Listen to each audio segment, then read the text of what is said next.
C'est pas tant que l'aubergiste se réveille, c'est plutôt qu'il est tiré du sommeil par le doux bruit de quelqu'un qui éternue direct sur les planches juste en dessous de sa chambre. Suivi d'un grognement, d'un boom, et du claquement inconfondable d'une poule qui se fait la malle par la porte d'entrée. Il rouvre un œil, la nuit est encore noire. Ce qui veut dire qu'il est soit trop tôt, soit trop tard. Y a pas d'entre-deux avec le temps médiéval. Il se relève lentement, comme s'il se décollait d'un pain de mie, et frotte le sommeil de son visage avec une manche qui ressemblait à du lin autrefois, mais qui a maintenant la texture d'une sacoche usée. Son lit est pas mal, juste simple, un matelas de paille légèrement incliné, avec une couverture qui sent vaguement l'ail et la bière de mardi dernier. Confortable, comme un manteau un peu humide peut l'être, si tu poses pas trop de questions. Il s'habille par étapes. D'abord la tunique, puis le pantalon, puis la ceinture, s'il arrive à la retrouver. Après une brève fouille, il la localise accrochée à une cheville derrière la porte, avec une cuillère, un bout de bougie et la chaussette de quelqu'un. Il se demande pas à qui elle est. Poser des questions avant le lever du soleil, c'est une erreur. En bas, la salle commune est silencieuse, étrangement silencieuse. Il y a des signes de vie, quand même. Un mug renversé, une botte près du foyer, un mec qui ronfle sous une table avec l'assurance de quelqu'un qui a l'habitude. L'aubergiste l'évite soigneusement. Réveiller les clients trop tôt, ça mène souvent à des discussions gênantes à la pointe de l'épée.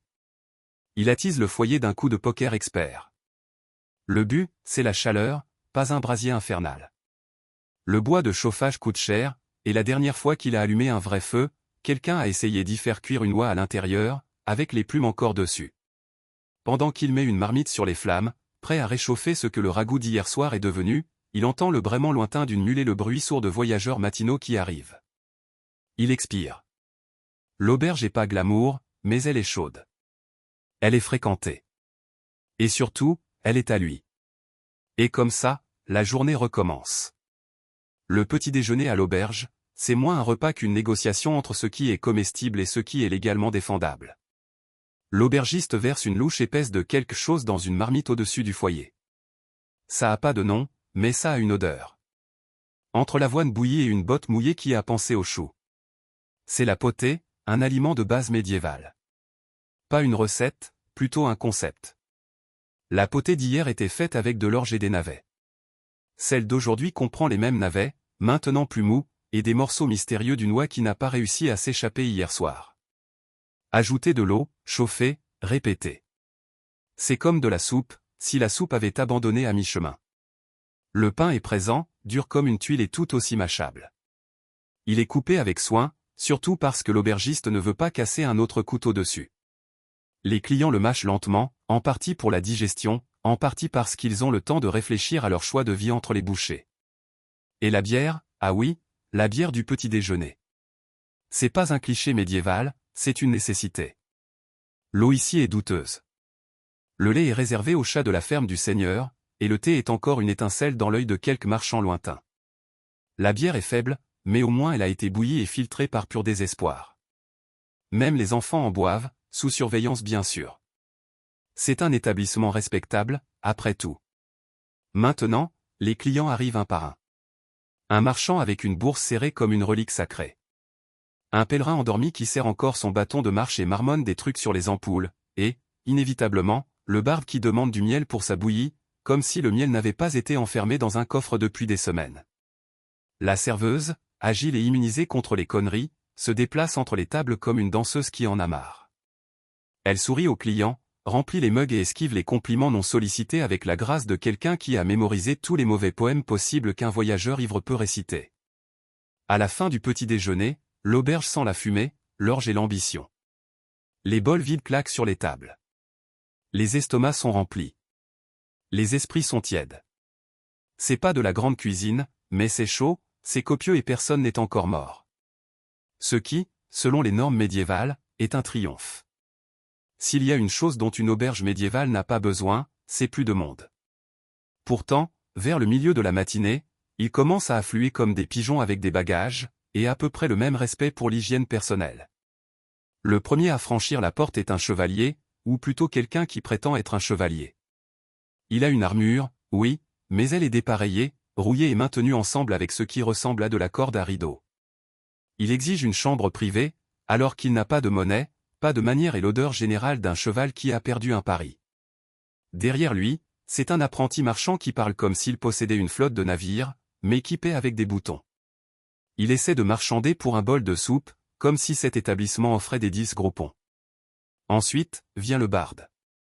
Toutes les auberges en ont un.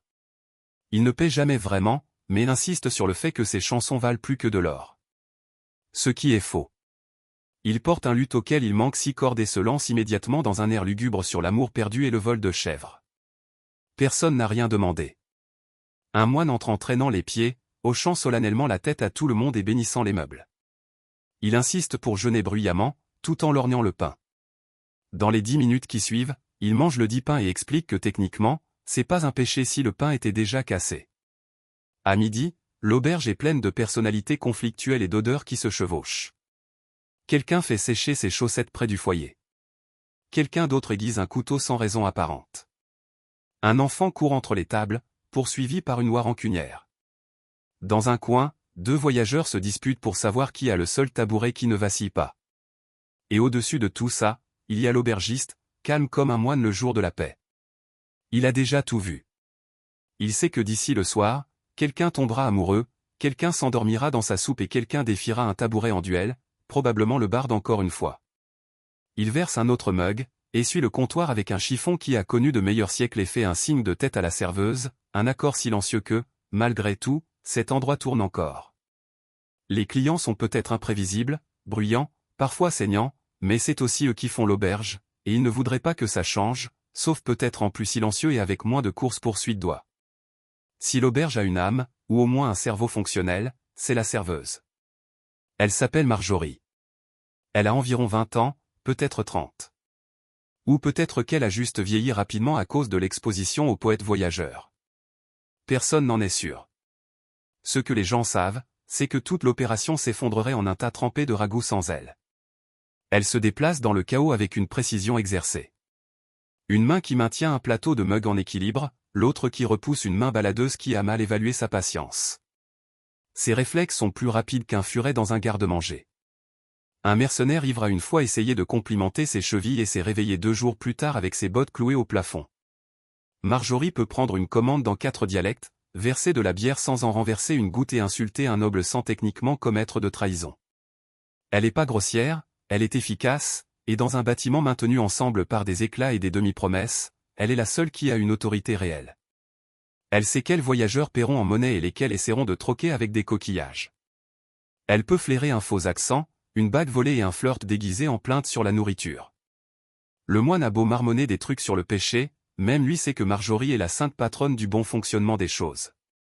Sa journée commence avant l'aube et se termine bien après que le feu ait baissé. Pendant ce temps, elle sert du ragoût, poursuit des enfants, pense un genou écorché et trouve quand même le temps de remplir tous les mugs de la pièce, souvent tout en évitant des couverts qui tombent ou en calmant une dispute sur qui possède la chèvre qui s'est introduite peine. Dante le déjeuner. Et pourtant, elle ne laisse jamais tomber le plateau. C'est ça, la magie. Marjorie ne dirige pas l'auberge sur le papier, mais dans la pratique, c'est son royaume.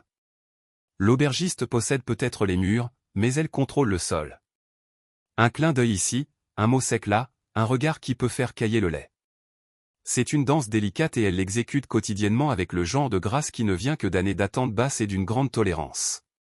Le déjeuner dans une auberge médiévale, c'est moins un repas qu'un test de coordination, de patience et de tolérance au bruit, qui se situe quelque part entre un festival et un siège. Ça commence assez innocemment. Le foyer est chaud, le ragoût bouillonne et Marjorie fait teinter le triangle de fer cabossé qui signale que la nourriture est prête. Un moment de paix, bref, immédiatement suivi d'un chaos de niveau stampede.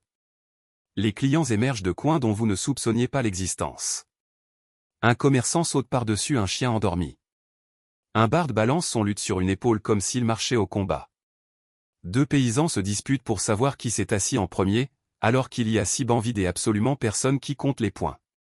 L'aubergiste distribue des bols fumants de potée, un plat dont les ingrédients exacts ne sont connus que de la marmite et peut-être des êtres divins. C'est copieux, chaud et complètement insipide. À moins que vous ne comptiez le navet comme une saveur. Un client demande si c'est végétarien. Un autre demande ce que ça veut dire, végétarien. L'aubergiste fait semblant de ne pas entendre ni l'un ni l'autre. Le pain est distribué avec le bruit sourd cérémonial de quelque chose qui a récemment servi de cale-porte. Les convives essaient de le tremper dans leur ragoût pour le ramollir, ce qui entraîne plusieurs victimes parmi les fonds de bol. Un homme essaie d'échanger sa croûte contre une deuxième portion de bière. Ça marche. Marjorie se ferait un chemin à travers le chaos, son plateau chargé de mugs et ses yeux fixés dans ce regard à mille lieues connu seulement des infirmières sur le champ de bataille et des femmes qui ont dû calmer deux disputes sur l'étiquette des places assises avant midi.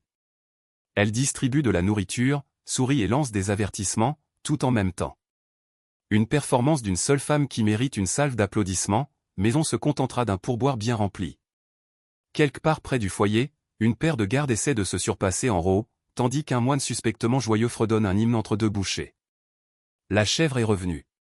Elle semble apprécier la compagnie. Le déjeuner dure environ 1 heure, du moins selon le soleil. Le temps à l'intérieur de l'auberge se mesure à combien de temps il faut à quelqu'un pour renverser de la bière sur lui-même, accuser quelqu'un d'autre de tricher au dé ou tenter de chanter avec une bouche pleine d'oignons. Et quand c'est fini, il y a le silence, bref, étrange, jusqu'à ce que quelqu'un laisse tomber une cuillère et tout recommence. Le déjeuner est terminé, le ragoût a été consommé, le pain a été rongé, la chèvre a de nouveau été escortée dehors avec des paroles sévères et un balai. Commence maintenant la partie de la journée que les aubergistes redoutent le plus, nettoyer après les clients qui ont juré qu'ils étaient très propres. Pour un œil non averti, ça peut ressembler à une salle à manger normale, légèrement en désordre.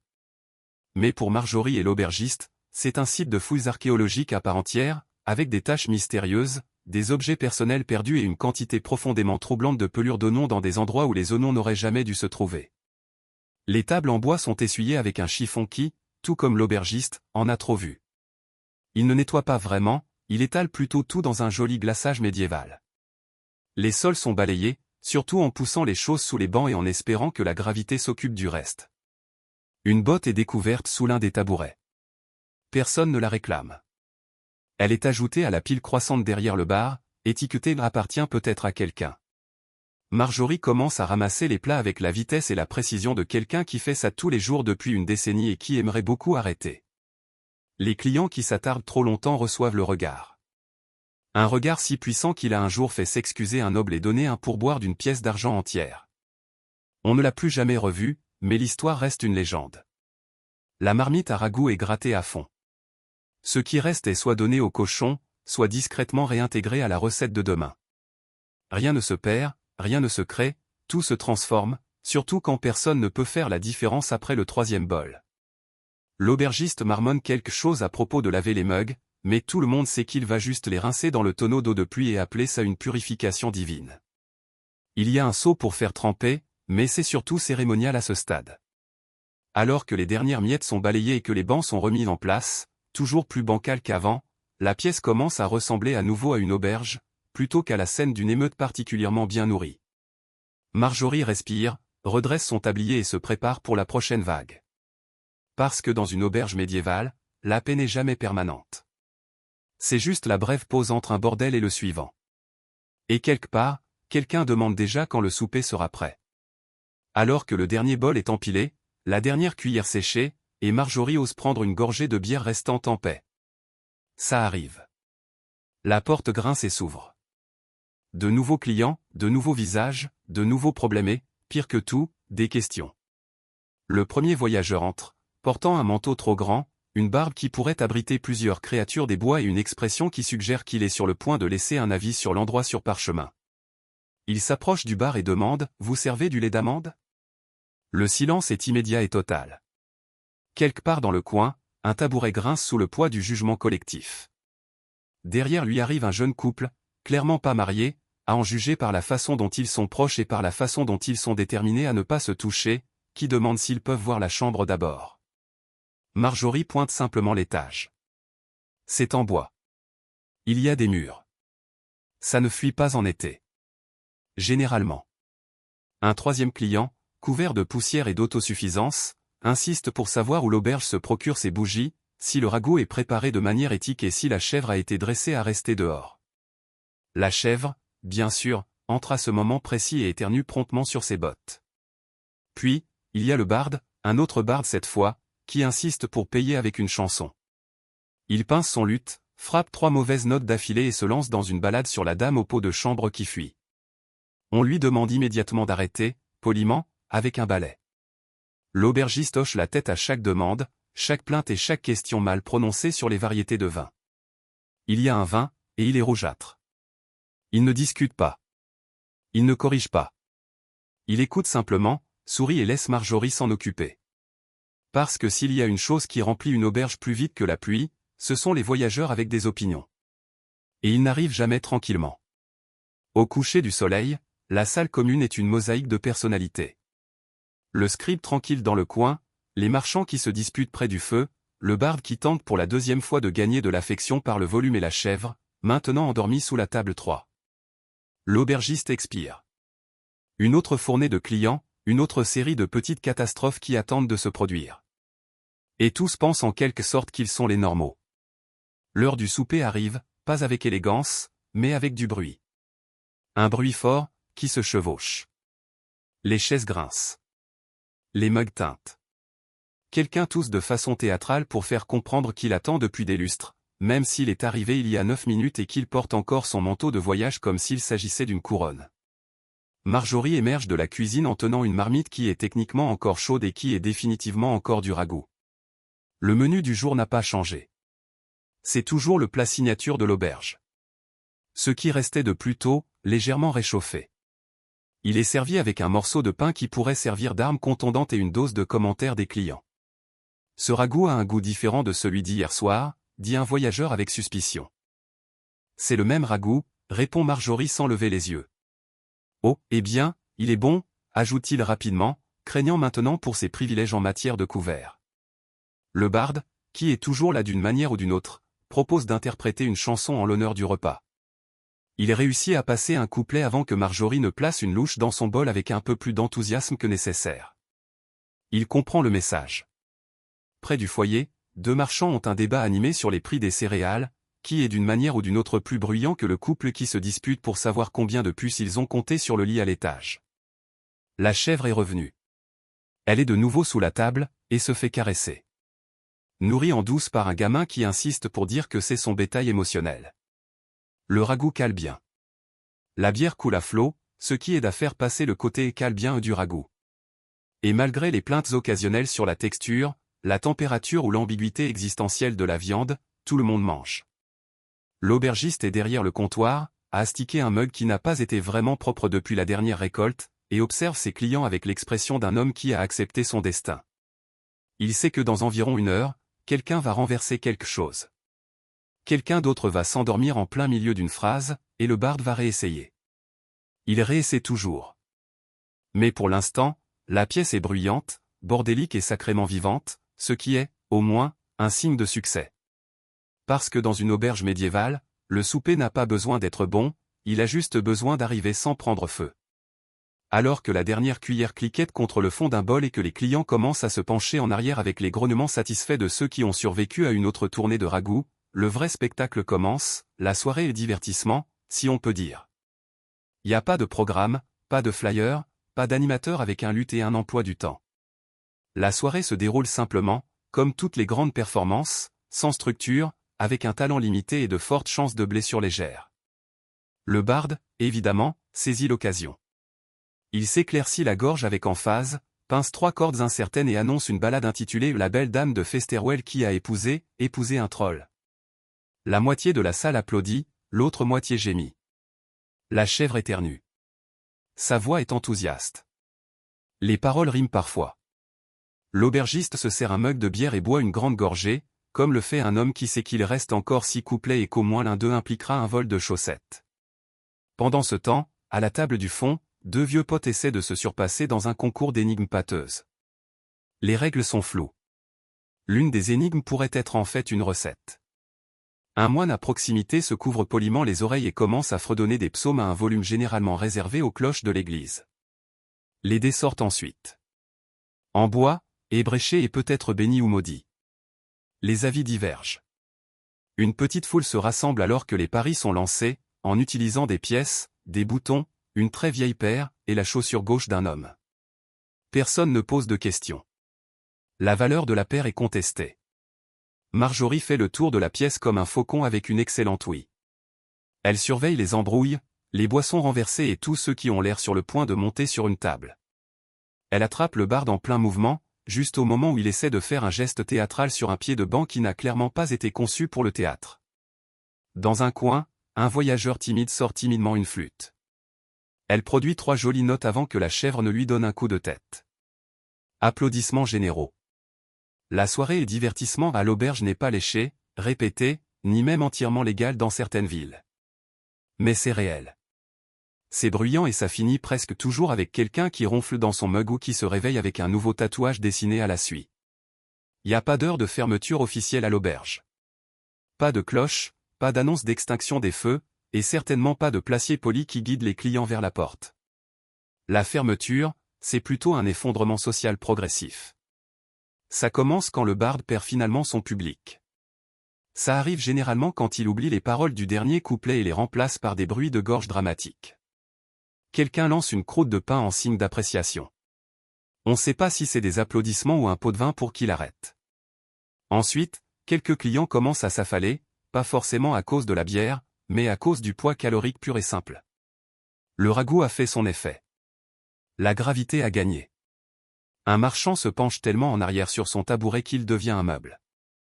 Son compagnon l'utilise comme repose-pied. Marjorie commence à empiler les mugs vides comme si elle construisait une petite forteresse. Elle dit pas grand-chose, elle lève juste un sourcil, ce qui, dans le langage de la tenue d'auberge, signifie emballer ou commencer à balayer. Il y a toujours un client qui insiste pour commander quelque chose après que le foyer se soit éteint. Ce soir, c'est un colporteur qui pense qu'une collation légère signifie un canard rôti entier. On lui donne du pain, un regard et une suggestion ferme de mâcher lentement et de dormir plus tôt. La chèvre, toujours présente, s'est blottie près des braises. C'est techniquement interdit à l'intérieur, mais à ce stade, elle reçoit plus d'attention pendant l'heure du compte que la moitié des humains, alors des exceptions sont faites. L'aubergiste commence sa tournée. Il tâte le feu mourant, vérifie que personne ne s'est encore évanoui la face dans la marmite à ragoût, et pousse doucement un voyageur ronflant d'une table sur un banc. Un geste professionnel appris grâce à des années de repositionnement subtil. Un couple se dirige à l'étage, cognant chaque surface visible. Ils se plaindront du bruit au matin. L'ironie est notée et rangée pour un futur amusement passif-agressif. Finalement, la pièce se vide.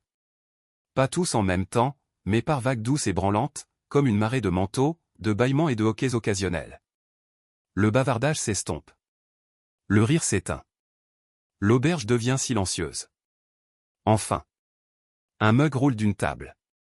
Quelqu'un à l'étage fait tomber une botte. La chèvre soupire profondément. Mais pour l'instant, le pire de la journée est terminé. Les clients dorment, ou au moins sont à l'horizontale et ne parlent plus. Monter les escaliers dans une auberge médiévale est un acte de foi. Pas de foi spirituelle, de foi structurelle. Les marches grincent, gémissent et se déplacent parfois sous le pied, comme si elles envisageaient une retraite anticipée. Mais pour le voyageur fatigué, l'étage signifie une chose, un endroit où s'effondrer. Les chambres varient. Certaines sont privées, si vous êtes riche ou convaincant.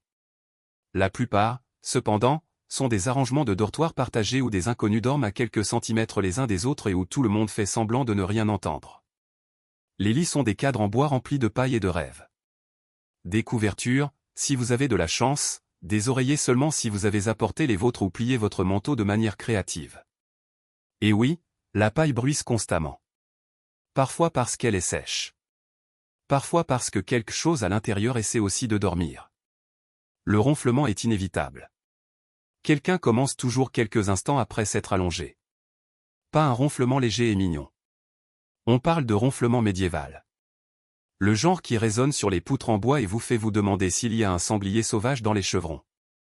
Un client se retourne dans son sommeil. Un autre parle. Un fredonne un hymne par le nez, ce qui est profondément troublant. La notion d'intimité n'existe pas. Vous pouvez tirer votre manteau sur votre tête, mais cela n'étouffe que les sons de quelqu'un dans le lit voisin qui discute bruyamment de rêves impliquant du poisson et des impôts.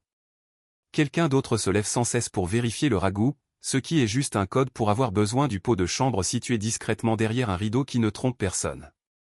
En parlant de ça, oui, le pot de chambre. Il est là. Il est plein. C'est le problème de tout le monde. C'est aussi le repose-pied de quelqu'un jusqu'à ce qu'il réalise son erreur trop tard. Parfois, quelqu'un trébuche dans l'obscurité, incertain de savoir quel lit est le sien et prêt à se disputer à ce sujet. Les disputes sont brèves, étouffées par l'épuisement et généralement réglées par celui qui a les plus grosses bottes ou l'odeur la plus forte. Et pourtant, malgré les bruits, les odeurs, la paille suspecte et l'air partagé, il y a quelque chose d'étrangement réconfortant. Une douzaine de personnes, toutes venues d'endroits différents, dormant sous les mêmes poutres tordues, ronflant en harmonie. L'étage n'est pas paisible, mais il est sûr, un peu chaud, et avec de la chance, surtout sans chèvre, ce qui, à cette heure de la nuit, est considéré comme du luxe. Il est tard. Le feu s'est réduit à des braises incandescentes. La salle commune est enfin calme, sauf pour les craquements occasionnels, le genre qui vous fait vous demander si le bâtiment se tasse ou si quelque chose de vivant navigue sur les poutres. Dans tous les cas, il est temps pour la patrouille de minuit de l'aubergiste. Ce rituel n'est écrit nulle part, mais tous les aubergistes le connaissent. Il implique un chandelier, un soupir épuisé et une prière silencieuse pour que personne ne soit mort, n'ait déclenché un incendie ou ne se soit endormi dans le garde-manger. La tournée commence en bas. Les bancs sont pour la plupart vides. Les mugs sont à moitié bus, à moitié renversés et peut-être en train de fermenter en quelque chose de nouveau. Une cuillère flotte dans le tonneau de bière. L'aubergiste ne veut pas savoir comment ni pourquoi. Il vérifie les portes, devant et derrière, toutes les deux verrouillées, probablement. Celle de devant a tendance à s'ouvrir en cas de vent fort ou de conversations émotionnelles. Il coince un seau de vent, juste au cas où. Derrière le comptoir, il compte les pièces de la journée. La plupart sont de la vraie monnaie. Une partie, ce sont des boutons, des os sculptés et, encore une fois, cette même vieille paire. Il place le tout dans le bol à valeur indéterminée. Prochaine étape, l'étage. Il marche sur la pointe des pieds comme un homme qui se faufile à travers un nid de loup légèrement ivre. Chaque planche le trahit par un craquement plus fort que le précédent. Derrière une porte, quelqu'un ronfle avec conviction. Derrière une autre, quelqu'un marmonne des trucs sur les impôts dans son sommeil. Il jette un coup d'œil dans la pièce partagée, une mer de membres et de manteaux. Un client dort à l'envers. Un autre s'est caché sous le lit comme une boîte de rangement humaine. Le pot de chambre est plein, comme toujours. Puis vient la partie bizarre de la patrouille. Des choses qui ne devraient pas bouger. Un balai est encore tombé. La bougie vacille malgré l'absence de courant d'air. Il entend le son indubitable d'une corde de luth que l'on pince, même si le barde s'est couché il y a 2 heures, ou a été attaché au chariot dehors. Ça dépend à qui vous demandez. Et évidemment, la chèvre a encore disparu. L'aubergiste expire. Tout va bien selon les normes de cette auberge. Il descend les escaliers, souffle la bougie et marmonne si quelque chose prend feu, que ce soit le mauvais ragoût. C'est le milieu de la nuit, et techniquement, tout le monde dort, mais ne faisons pas semblant que c'est reposant. La chambre partagée à l'étage bourdonne comme une ruche de malaise humain. Le ronflement est le son dominant, stratifié, texturé et profondément inharmonieux. Un client ronfle par courte salve, comme un écureuil qui a le hoquet. Un autre mise sur le volume, faisant vibrer les chevrons à chaque expiration. C'est comme une symphonie d'apnée du sommeil. Quelqu'un parle dans son sommeil, surtout de carottes. Un autre n'arrête pas de murmurer un nom, Monseigneur. D'un ton qui suggère soit un mauvais rêve, soit un malentendu romantique. Une botte tombe avec un bruit sourd sur le sol. Personne ne bouge, pas même la chèvre, maintenant blottie sous le manteau de quelqu'un comme si elle possédait l'endroit. Les cadres de lit grincent de protestation à chaque fois que quelqu'un se retourne, ce qui arrive souvent car les matelas de paille ne sont pas connus pour leur soutien ergonomique. En fait, si vous n'êtes pas poignardé par une brindille dans les 5 premières minutes, le lit est probablement hanté. Puis, il y a la chaleur. Avec autant de corps dans une seule pièce, la température monte à celle d'une étable en été. Les manteaux sont enlevés, les couvertures jetées, et quelqu'un décide d'ouvrir la fenêtre à volets, laissant immédiatement entrer une brise et le hibou local qui refuse maintenant de partir. L'odeur, c'est ce qu'on pourrait poliment appeler robuste. Un mélange parfumé de ragoût, de digestion, de chaussettes non lavées, de chèvre chaude et du vague fantôme de bière. Ce serait insupportable si tout le monde n'était pas déjà trop fatigué pour s'en soucier. Parfois, quelqu'un se réveille, convaincu que c'est le matin. Ce n'est pas le cas. C'est juste plus sombre qu'avant. Et maintenant, il y a un hibou qui observe. Ils sortent du lit en titubant, marchent sur la main de quelqu'un et sont reconduits à leur place avec un grognement. Marjorie dort dans l'arrière-salle, entraîné à capter tout ce qui est alarmant, les voix fortes, les bruits de fracas soudains ou la musique de lutte après les heures de fermeture. Jusqu'ici, tout va bien. Surtout. Et en bas, l'aubergiste somnole derrière le bar, dans une chaise qui a exactement la forme de sa colonne vertébrale. Il tient un mug qu'il n'a pas terminé. Il rêve de silence. Il ne l'aura pas. Parce que dans une auberge médiévale, le sommeil se fait par courtes périodes, dans des espaces partagés et avec une chaleur suspecte. Mais au moins, tout le monde est à l'horizontale. C'est considéré comme une victoire. À la première lueur de lumière, ce gris trouble et faible qui pourrait être l'aube ou juste une lune optimiste, l'auberge commence à s'agiter. Pas avec grâce, plutôt comme une étable pleine d'animaux qui ont réalisé que quelqu'un a oublié de verrouiller la porte. Les pieds touchent le sol avec des degrés d'engagement variables. Quelqu'un gémit avec emphase, comme si se réveiller était inattendu et tout à fait injuste. Un autre client commence immédiatement à chercher sa botte manquante. Elle est sur le foyer. Personne ne sait comment. La chèvre le sait, mais elle ne le dira pas. La pièce partagée se vide par vagues. Les lève-tôt, marchands, moines et tous ceux qui ont une conscience coupable, sortent en premier.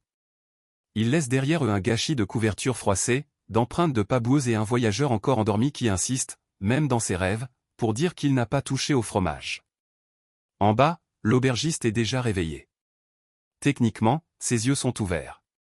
Son corps est droit, mais son âme est encore à mi-chemin entre ce monde et l'endroit où vont les vieux barmen dans leurs rêves, un endroit avec des mugs propres et des clients silencieux. Marjorie arrive quelques instants plus tard, enveloppée dans un châle et une détermination pure.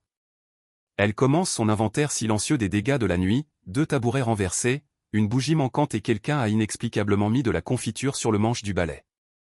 Les questions fusent immédiatement, quelqu'un n'a-t-il vu ma sacoche? Ai-je payé hier soir? Est-ce ma chèvre? À chacun, Marjorie offre la même réponse, un lent clignement des yeux suivi d'un peut-être plat. Puis viennent les dénégations, je n'ai pas renversé cette bière. Ce n'est pas moi qui ronflais. Je n'ai jamais dit ça à propos des sandales du moine. Tout le monde nie tout bruyamment, même lorsqu'il est confronté à des preuves directes, comme une louche coincée dans la ceinture de quelqu'un ou un navet à moitié mangé dans sa botte. Le barde réapparaît, les yeux brouillés et déclarant qu'il a écrit un nouveau couplet sur les événements de la nuit. On lui offre rapidement un bol de porridge et on lui dit de manger tranquillement pour une fois. Il obéit. Le petit déjeuner est servi, le ragoût est réchauffé, la bière est versée, la vie continue. Au moment où le soleil se lève complètement, la plupart des clients ont soit payé, soit troqué leur sortie. Certains partent timidement. D'autres s'éloignent fièrement, convaincus d'avoir été charmants. Mais une vérité demeure, personne n'admet jamais ce qui s'est passé après le souper. Les clients se sont éparpillés. La chèvre a de nouveau été escortée, et Marjorie est en train de gratter quelque chose d'inidentifiable sur un banc avec la concentration d'un chirurgien et le visage d'une femme qui reconsidère tous les choix de vie qui l'ont menée ici. La salle commune est calme maintenant, pas paisible, juste en train de reprendre son souffle. Quelques braises crépitent dans le foyer. Le sol est collant. Un banc penche légèrement vers la gauche, soit à cause d'une mauvaise utilisation, soit par protestation. L'aubergiste se tient derrière le comptoir, berçant un mug de la première bière du matin comme s'il s'agissait d'un héritage familial. Il regarde la pièce et marmonne la même chose qu'il marmonne chaque matin, bon, c'était pas trop mal. Ça l'était bien sûr, mais l'optimisme est de la digestion. Marjorie passe avec un plateau de cuillères usagées, un chiffon et le regard de quelqu'un qui ne répondra à aucune question avant le lever du soleil demain. Elle remplit la marmite à ragoût d'eau, de sel et de foie, et commence à remuer. Le petit déjeuner aura lieu, comme toujours. Dehors, une charrette passe en cahotant. Un coq annonce son existence. Quelque part dans le village, un forgeron martèle quelque chose d'irrévérencieusement bruyant pour cette heure. Et comme ça, le monde est réveillé à nouveau. Et avec le monde, de nouveaux clients. La porte de l'auberge s'ouvre. Un fermier entre, traînant un sac de quelque chose, peut-être un légume. Derrière lui, une femme avec un manteau de voyage et le sourire poli de quelqu'un qui est sur le point de se plaindre des prix, et naturellement, un chevalier avec un casque bosselé et pas de voix d'intérieur. Ils regardent autour d'eux. Des hochements de tête sont échangés. Des pièces changent de main. Des questions sont posées, les réponses sont vagues. Le cycle recommence. L'aubergiste prend une gorgée. Marjorie serre à nouveau son tablier. Une chaise grince. Un mug est rempli. Un étranger s'assoit et demande immédiatement s'il y a une option végane. L'auberge ne change pas beaucoup. Le ragoût reste mystérieux. Les clients restent imprévisibles. La chèvre, on le soupçonne, a une clé de secours. Et pourtant, malgré le bruit, le bordel et les odeurs profondément suspectes, ils reviennent toujours. Peut-être que c'est la chaleur, la compagnie, le chaos. Ou peut-être, juste peut-être, que c'est le seul endroit en ville où vos erreurs sont balayées avec les miettes et où personne ne pose de questions avant le petit déjeuner. Au début des années 1600, la République néerlandaise avait à peu près la taille d'une crêpe et était tout aussi plate. Mais ne vous laissez pas tromper par la géographie. Cette modeste parcelle de marais récupérée était sur le point de frapper bien au-dessus de son poids.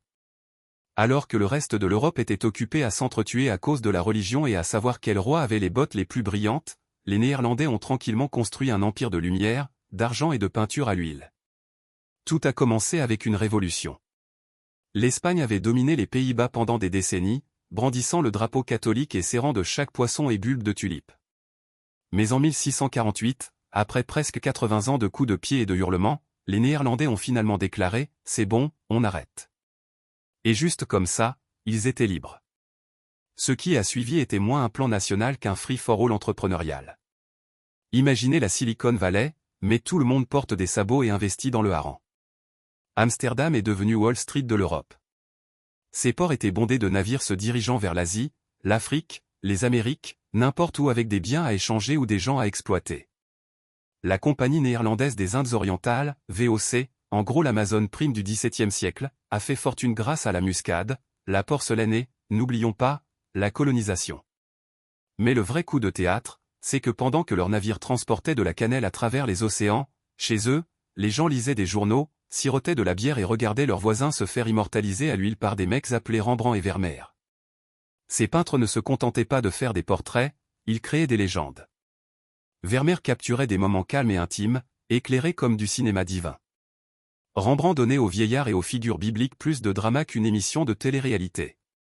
L'art n'était plus réservé aux rois. Les marchands voulaient aussi des portraits. Même les bouchers pouvaient s'offrir une belle nature morte avec une tête de cochon et un citron. Avec goût, tu vois. Et puis il y avait les tulipes. Oh oui, l'infâme tulipomanie. Un épisode bref mais spectaculaire où les gens vendaient des maisons entières juste pour posséder un bulbe de fleurs. Un seul bulbe. Le marché s'est effondré plus fort qu'un marin ivre. Mais à ce moment-là, les Néerlandais avaient déjà établi leur réputation, follement prospère, légèrement dérangée et jamais ennuyeux. Alors, comment une minuscule république humide est-elle devenue l'envie de l'Europe en maîtrisant la mer, la bourse et l'autoportrait? Et ce n'était que le début. Si l'âge d'or néerlandais avait un cœur qui battait, il n'était pas dans un palais ou un parlement. Il était dans les docks de Rotterdam, Amsterdam, Hoorn, Delft. Ce n'étaient pas seulement des villes. C'étaient des bases de lancement pour la domination mondiale, avec des ventes et des feuilles de calcul. Alors que la France polissait ses perruques et que l'Espagne comptait encore son or, les Néerlandais étaient occupés à inventer le capitalisme, un journal de bord à la fois. Leur arme secrète, la flotte marchande. À son apogée, les Néerlandais avaient plus de navires que n'importe quelle autre nation sur Terre, plus que l'Angleterre, plus que l'Espagne, peut-être plus que ce que le bon sens devrait autoriser. Mais ce n'étaient pas juste des bateaux de pêche avec de l'attitude. C'étaient des navires marchands armés, élégants et pratiques, chargés de canons et d'espaces de chargement. Ils transportaient de tout, de la soie de Chine, des épices d'Indonésie, du sucre du Brésilais, de temps en temps, un boulet de canon dans la figure si des pirates se pointaient. La Compagnie néerlandaise des Indes orientales, également connue sous son acronyme terrifiant VOC, était la première multinationale au monde, actionnaire, marché boursier, dividendes. Oui, c'était le capitalisme avant que ce soit cool ou même éthique. La VOC a fait tout ce qu'il fallait pour protéger ses profits, forteresses, armées privées, ne nous voilons pas la face, des tactiques coloniales plutôt impitoyables. Le commerce des épices n'était pas seulement impitoyable. Il était favorable à la décapitation. Et pendant que la VOC régnait sur l'Est, la Compagnie des Indes occidentales s'occupait des choses dans l'Atlantique. Pensez au sucre, au rhum et à l'esclavage. L'implication des Néerlandais dans la traite négrière transatlantique n'était pas seulement accidentelle. Elle était systémique, calculée et rentable. Le même pays qui commandait des peintures de laitière négociait également des vies humaines sur un registre. L'âge d'or avait un côté profondément terni. Pourtant, au milieu de cette efficacité brutale, les Néerlandais ont également apporté une sorte d'ordre au commerce mondial. Leurs navires naviguaient sur des itinéraires fixes. Leurs cargaisons étaient cataloguées. Leurs ports étaient propres, sûrs et étonnamment bien assurés. S'il y a jamais eu une nation capable d'expédier des tulipes, du fromage et de la poudre à canon dans le même bateau sans confondre les étiquettes, c'était bien les Néerlandais. Ils ne se contentaient pas de naviguer sur les océans, ils naviguaient dans l'économie. Alors que d'autres pays envoyaient des explorateurs, les Néerlandais envoyaient des comptables avec des mousquets. Leur empire n'a pas seulement été construit avec des épées, il a été construit avec des bilans. Et d'une manière ou d'une autre, au milieu de cette agitation maritime, leur petite république a continué à prospérer. Maintenant, zoomons sur le monde éclairé de velours de Vermeer, où la vie de tous les jours est devenue éternelle. Pendant que les navires néerlandais transportaient des marchandises à travers les continents et que les sociétés commerciales transformaient les bénéfices trimestriels en lustre doré, autre chose se produisait. Tranquillement, presque silencieusement, dans les villes et les foyers de la République néerlandaise, une fille versait du lait, une femme enfilait ses perles, une lettre était lue en silence près d'une fenêtre ouverte, et à chaque moment banal, un homme du nom de Johannes Vermeer transformait la vie ordinaire en poésie éternelle. Vermeer n'était pas le peintre le plus célèbre de son époque. En fait, il n'était même pas le plus occupé. Il a produit un total d'environ 35 œuvres connues. C'est moins que ce que Rembrandt a renversé sur le sol pendant une seule mauvaise semaine. Mais ce qui manquait à Vermeer en volume, il le compensait en éclat. Ses peintures sont calmes, composées et étrangement lumineuses, comme si quelqu'un avait peint la lumière du soleil en retenant son souffle. Ce qui le distinguait, c'était la précision des détails et une compréhension presque mystique de la lumière. Les intérieurs qu'il peignait n'étaient pas seulement des arrière-plans, c'étaient des personnages. On pouvait presque entendre le craquement des planchers en bois et le tic-tac d'une horloge. Et c'est ça, le secret de l'âge d'or néerlandais. Alors que le monde extérieur avançait à toute vitesse, des artistes comme Vermeer capturaient le caractère sacré de la lenteur. Bien sûr, la magie de Vermeer ne s'est pas produite dans le vide. C'était une société qui adorait les images. La maison néerlandaise moyenne au XVIIe siècle avait plus de tableaux sur les murs que de fourchettes dans le tiroir de la cuisine. Paysages, portraits, nature morte, navires, vaches et un nombre généreux de poissons morts disposés sur des tables. Ils aimaient tout ça. Pourquoi? Parce que c'était un pays de la classe moyenne. Les marchands, les boulangers et les brasseurs avaient de l'argent et du goût. Ils ne voulaient pas de chérubins flottant dans les nuages, ils voulaient quelque chose qui ressemblait à leur monde, mais légèrement mieux éclairé. Et les peintres ont répondu à la demande. L'art néerlandais est devenu une industrie, rapide, détaillée et rafraîchissant locale. Mais revenons à Vermeer. Ses œuvres n'étaient ni tape à accent grave-l'œil ni politique. Elles ne criaient pas, elles murmuraient. Et dans ces murmures, il y avait des volumes sur l'intimité, la solitude et le drame tranquille de la vie domestique. Il peignait ce qui était souvent négligé et le rendait inoubliable. Dans le prochain chapitre, nous sortirons de ces pièces éclairées par la lumière dorée pour nous rendre dans les rues d'une république en plein essor. Parce qu'à l'extérieur des fenêtres de Vermeer, une expérience économique se préparait, qui allait à la fois éblouir et imploser. L'infâme tulipomanie. Imaginez ça, vous entrez dans un pub en 1636. Vous êtes juste un citoyen néerlandais ordinaire, peut-être un boulanger ou un marchand de fromage. Un homme à côté de vous vous propose de vous vendre un bulbe de tulipe. Pas un bouquet, juste un bulbe. Le prix? Le même que votre maison. Et le plus fou, c'est que vous y pensez. Bienvenue dans la tulipomanie. Le rêve fiévreux du capitalisme primitif est peut-être la première bulle financière enregistrée au monde. Les Néerlandais n'ont pas inventé les fleurs, bien sûr, mais ils ont perfectionné l'art de les monétiser. Les tulipes, en particulier les variétés rayées rares causées par un virus qui, curieusement, les rendait plus désirables, sont devenus des symboles de statut social. Posséder un bulbe de tulipe unique, c'était comme conduire une Ferrari aujourd'hui, sauf que vous deviez le déterrer de la terre et espérer que personne n'en fasse accidentellement de la soupe. Au début, ce n'étaient que des collectionneurs fortunés qui s'y adonnaient. Mais bientôt, tout le monde a voulu participer. Les agriculteurs, les barbiers, les ramoneurs. Si vous pouviez tenir une pièce et que vous aviez un pouls, vous spéculiez sur les tulipes. Des économies entières étaient dépensées. Des contrats à terme ont été créés. Les gens échangeaient des droits sur des bulbes qui n'avaient même pas encore fleuri. Ce n'était plus une question de fleurs, mais de revendre une promesse avant même que le pétale ne se montre. Pendant un bref instant éblouissant, les tulipes étaient le bitcoin du XVIIe siècle. Puis vint le krach. Un jour de février 1637, les gens ont cessé d'acheter. Peut-être ont-ils cligné des yeux et réalisé qu'ils hypothéquaient des maisons pour des plantes. Peut-être que quelqu'un a réellement vu une tulipe et s'est dit « Attendez, c'est tout ?» Les prix se sont effondrés. Les fortunes ont disparu.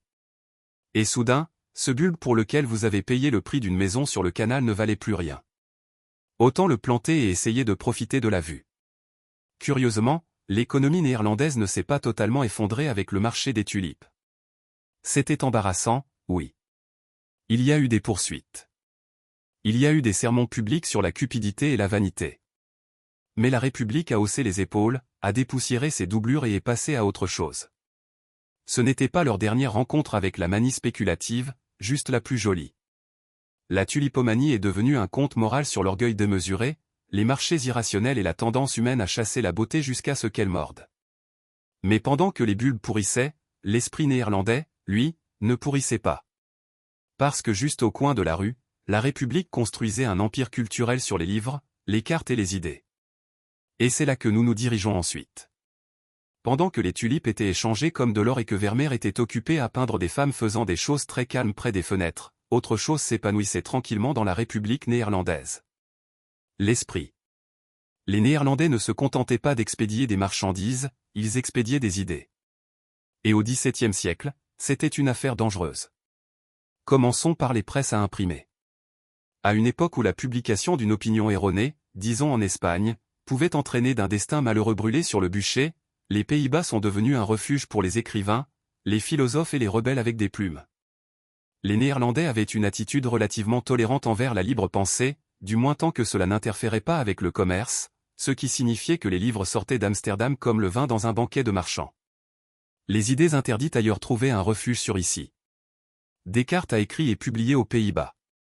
Baruch Spinoza, le philosophe juif excommunié qui a suggéré que Dieu n'était peut-être pas un vieil homme dans le ciel, mais quelque chose de plus semblable à la réalité elle-même, a vécu et pensé ici dans une paix relative jusqu'à ce qu'il devienne trop radical, même pour les radicaux. Des universités comme l'Eden et Utrecht sont devenues des aimants intellectuels. Des étudiants de toute l'Europe sont venus étudier tout, du droit et de la médecine aux dernières théories en matière d'optique et d'anatomie. Et parce que c'étaient les Néerlandais, ils étudiaient dans des bâtiments suffisamment propres pour qu'on puisse manger par terre et cataloguer leurs connaissances avec une précision terrifiante. La cartographie s'est également épanouie. Les cartographes néerlandais comme Johan Blaeu ne se contentaient pas d'esquisser des côtes, ils redessinaient l'imagination européenne. Leurs atlas étaient des chefs-d'œuvre, décoratifs, extrêmement imprécis dans certaines parties, mais étonnamment détaillés pour leur époque. Vous voulez explorer la côte de Java ou rêver du Brésil? Ouvrez simplement une carte néerlandaise. Cette curiosité intellectuelle ne se limitait pas aux universitaires. La classe moyenne lisait avidement des pamphlets, des récits de voyage, des traités scientifiques et de la poésie scandaleuse. Les journaux faisaient circuler des histoires de Constantinople au Nouveau Monde. Pour la première fois dans l'histoire européenne, l'alphabétisation n'était pas un luxe, c'était un style de vie. Mais tout n'était pas que lumière et espresso. Ces idées ont remué le pot. Les tensions religieuses ont couvé. Les philosophes ont été censurés. Certains livres ont été discrètement interdits. Les Néerlandais toléraient beaucoup de choses. Mais même la tolérance a ses limites lorsque des prophètes commencent à toucher aux droits de propriété. Pourtant, pour une république de seulement quelques millions d'habitants, les Néerlandais ont frappé bien au-dessus de leur poids pour façonner la pensée moderne. Et en parlant de façonnage, nous nous tournons maintenant vers le boom architectural qui a transformé leur ville en ensemble Lego de canaux en briques et de pignons fiers. Imaginez une ville construite comme un tableau, des lignes droites, des courbes douces et tout à sa place, même les canards. C'était Amsterdam au XVIIe siècle, un chef-d'œuvre de design urbain mis en œuvre par des ingénieurs, des marchands et un refus obstiné de laisser l'eau gagner. Les Néerlandais n'ont pas seulement construit des villes, ils les ont drainées pour les faire exister. Une grande partie des terres sur lesquelles la République était construite étaient techniquement sous l'eau ou avaient été récemment persuadées de ne plus l'être. Avec des digues, des pompes et une volonté de faire, les Néerlandais ont remodelé leur monde. Là où d'autres nations voyaient des marais, ils voyaient un bien immobilier potentiel. Au cœur de ce miracle aquatique se trouvait la ceinture de canaux d'Amsterdam, connue sous le nom de Grachtengordel. Elle était élégante, efficace et aussi proche que l'urbanisme puisse l'être de la poésie. Des canaux concentriques divisaient la ville en quartiers. Les marchandises circulaient en bateaux et non en charrettes. De riches marchands construisaient des maisons étroites avec des marches raides et de grandes fenêtres, montrant juste assez de richesse pour impressionner, mais pas assez pour avoir l'air français. Ces hautes maisons aux pignons ornés n'étaient pas seulement des choix esthétiques, c'étaient des stratégies fiscales. Les impôts fonciers étaient basés sur la largeur et non sur la hauteur. Alors, les gens construisaient vers le haut et non vers l'extérieur, faisant entrer le luxe dans une élégance verticale. Le résultat est une ligne d'horizon architecturale qui ressemble à de l'immobilier en pain d'épices et sent légèrement la retenue calviniste. La brique était le matériau de choix. Elle était bon marché, durable et donnait aux rues l'aspect d'un serveur Minecraft de la Renaissance. Mais le design n'était pas seulement une question de beauté. Les Néerlandais ont mis l'accent sur l'utilité. Même leurs façades ornées étaient équipées de treuils et de poulies pour faire monter les meubles par les fenêtres, car les escaliers en colimaçon à l'intérieur étaient moins majestueux et plus simulateurs de claustrophobie. Les bâtiments publics se sont également épanouis, hôtels de ville, maisons de pesée, halls de guilde. Le plus grand d'entre tous, l'hôtel de ville d'Amsterdam, achevé en 1655. Il était si magnifique que Louis XIV l'aurait qualifié de 8e merveille du monde et l'aurait promptement copié, comme c'était son habitude. Et au milieu de toute cette splendeur architecturale, il y avait un message. La République néerlandaise n'était pas une question de roi ou de cathédrale, mais de ville, de citoyens et de fierté civique. Des rues propres, des façades ordonnées, de l'ordre et de l'élégance. C'était un environnement bâti qui reflétait un état d'esprit national, précis, pratique et silencieusement fier. Mais sous cet ordre, les tensions couvaient. Des divisions politiques, des conflits religieux et des rivaux internationaux se rassemblaient. Dans le prochain chapitre, nous allons plonger dans les conflits, internes et externes, qui allaient mettre à l'épreuve les coutures mêmes de cette République dorée. Malgré toute sa brillance, l'âge d'or néerlandais n'était pas une utopie d'harmonie et de dégustation de fromage poli. Derrière les tulipes et les peintures à l'huile se cachait une république construite sur des tensions, politiques, religieuses et de plus en plus militaires. Tout d'abord, la politique. La République néerlandaise n'était pas vraiment une république au sens moderne du terme. C'était un puzzle de provinces, chacune gardant jalousement ses droits comme un enfant en bas âge entassant des collations. Le pouvoir réel appartenait à la riche classe marchande des villes comme Amsterdam et l'Éden. Ces hommes n'étaient pas des nobles, mais ils avaient l'argent pour le prétendre. Au sommet de la pyramide politique se trouvait le statoudeur, généralement issu de la maison d'Orange, un chef militaire avec juste assez de pouvoir pour rendre tout le monde nerveux. Considérez-le comme un monarque avec un avertissement. Certaines provinces l'aimaient, d'autres moins. Il en résultait un tiraillement constant entre un leadership centralisé et l'indépendance provinciale, une sorte de projet de groupe politique où la moitié du groupe voulait virer le chef et l'autre moitié était le cousin du chef. Sur le plan religieux, les Néerlandais avaient techniquement rompu avec le catholicisme, mais cela ne signifiait pas l'unité. Les calvinistes étaient aux commandes et ils n'étaient pas exactement célèbres pour leur ouverture d'esprit. Les autres protestants, les juifs et les catholiques étaient tolérés aussi longtemps qu'ils ne causaient pas de problèmes, ne construisaient pas de grandes églises ou ne faisaient pas de défilés. Publiquement, tout était ordonné. En privé, c'était tendu. Sur le plan international, les Néerlandais étaient soudainement une puissance majeure, et l'ancienne garde n'aimait pas ça. Les Anglais, autrefois leurs copains protestants, les considéraient maintenant comme des rivaux économiques. Place aux guerres anglo-néerlandaises, une série de bagarres navales où les deux camps ont perdu des navires, de la fierté et parfois leur sang-froid. Les Néerlandais ont tenu bon grâce à des amiraux comme Michiel de Ruyter, qui était à la fois pirate, stratège et héros national. Il a même remonté la Tamise et volé le navire amiral anglais pour s'amuser. Mais la guerre coûte cher, entretenir des flottes, défendre des routes commerciales et soudoyer des voisins pour qu'ils n'attaquent pas. Tout cela a ajouté de la pression à un système délicat. Et bien que les Néerlandais puissent jongler avec le commerce, la culture et les colonies, ils ne pouvaient pas jongler éternellement. Les fissures dans l'âge d'or avaient commencé à apparaître, non pas dans l'art ou l'architecture, mais dans le système même qui l'a construit. Ensuite, nous visiterons le crépuscule de cette ère et nous demanderons comment un âge d'or se termine-t-il, par un krach, une guerre ou simplement un bâillement de l'histoire? Les âges d'or ne se terminent généralement pas par des explosions. Le plus souvent, ils s'estompent tranquillement, maladroitement, comme une fête où les meilleurs invités sont déjà partis et où quelqu'un vient de renverser le vin. La République néerlandaise à la fin des années 1600 ne s'effondrait pas, elle soupirait. Les signes étaient subtils au début.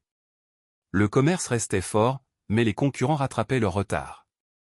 Les Anglais et les Français s'amélioraient dans la guerre navale et encore plus dans la copie des modèles commerciaux néerlandais. Les Anglais ont créé leur propre compagnie des Indes orientales, ont ajouté de l'ambition coloniale et ont ajouté la seule chose que les Néerlandais n'avaient pas, une monarchie avec un flair pour l'autopromotion. Pendant ce temps, la France sous Louis XIV était devenue agressive. Très agressive. Il ne se contentait pas de vers et de chaussures fantaisistes, il voulait des frontières, du pouvoir et peut-être quelques villes néerlandaises tant qu'il y était. Les guerres qui en ont résulté ont été brutales et coûteuses. Les Néerlandais en ont gagné quelques-unes, en ont perdu quelques autres et ont saigné de l'argent tout au long. Sur le plan intérieur, la République avait un autre problème, l'ennui. L'innovation a ralenti. Les peintres ont cessé de peindre de nouvelles idées radicales et ont commencé à répéter ce qui se vendait. Des rangées de vaches, de navires et de moulins à vent endormis. L'art est devenu sûr.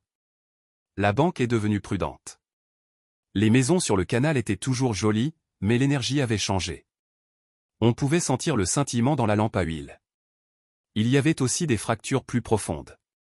Le fossé entre la maison d'Orange et les régents républicains s'est creusé.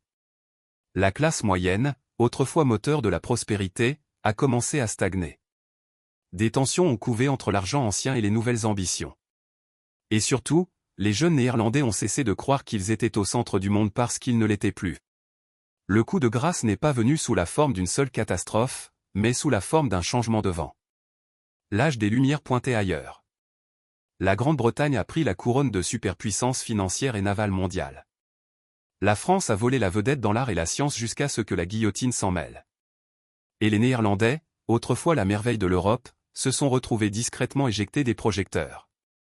Mais l'héritage de l'âge d'or néerlandais n'a jamais disparu. Il a continué à vivre dans les bibliothèques, dans les galeries, dans les codes juridiques et les routes maritimes. Le monde qu'ils ont aidé à façonner ne les a pas oubliés. Ils ont juste cessé d'être le personnage principal. Dans notre prochain et dernier chapitre, nous explorerons l'impact durable de cette époque remarquable et comment une minuscule république a changé le cours du monde moderne. Bien que le rideau soit tombé sur l'âge d'or néerlandais, ses échos n'ont jamais vraiment cessé. La République du XVIIe siècle a peut-être perdu sa domination mondiale, mais elle a laissé des empreintes sur tout, de l'économie à l'art, en passant par la façon dont nous imaginons la liberté elle-même. Commençons par le capitalisme. Les Néerlandais n'ont pas inventé l'argent, le commerce ou la cupidité, mais ils les ont rationalisés avec une efficacité à couper le souffle. Ils ont créé la première bourse au monde, ont été les pionniers du capitalisme actionnarial et ont créé des instruments financiers qui sont encore utilisés aujourd'hui. Si vous avez déjà maudit votre fonds commun de placement ou fixé bêtement un graphique linéaire, vous pouvez remercier les marchands néerlandais. Ils ont également révolutionné le commerce mondial, non seulement grâce aux navires, mais aussi grâce au système. L'assurance, la tenue de registre, la comptabilité en partie double, tout a été affiné à la quasi-perfection à Amsterdam. Et bien qu'ils n'aient certainement pas été des saints, bonjour le colonialisme, ils étaient des génies de la logistique. Ils ont rendu le commerce évolutif, prévisible, mondial. Dans les arts, leur influence est immortelle. La lumière tranquille de Vermeer, les visages orageux de Rembrandt, le réalisme intime des scènes domestiques, tout cela est devenu la grammaire visuelle de l'art occidental. Leurs peintures nous ont appris que la grandeur n'exigeait pas de dieu et d'épée. Parfois, il s'agissait d'une femme versant du lait, surprise dans un moment d'immobilité. Dans les idées, ils ont creusé un espace pour la raison. La tolérance néerlandaise, imparfaite mais notable, a permis à des penseurs comme Spinoza et Descartes de publier des œuvres qui auraient été brûlées ailleurs.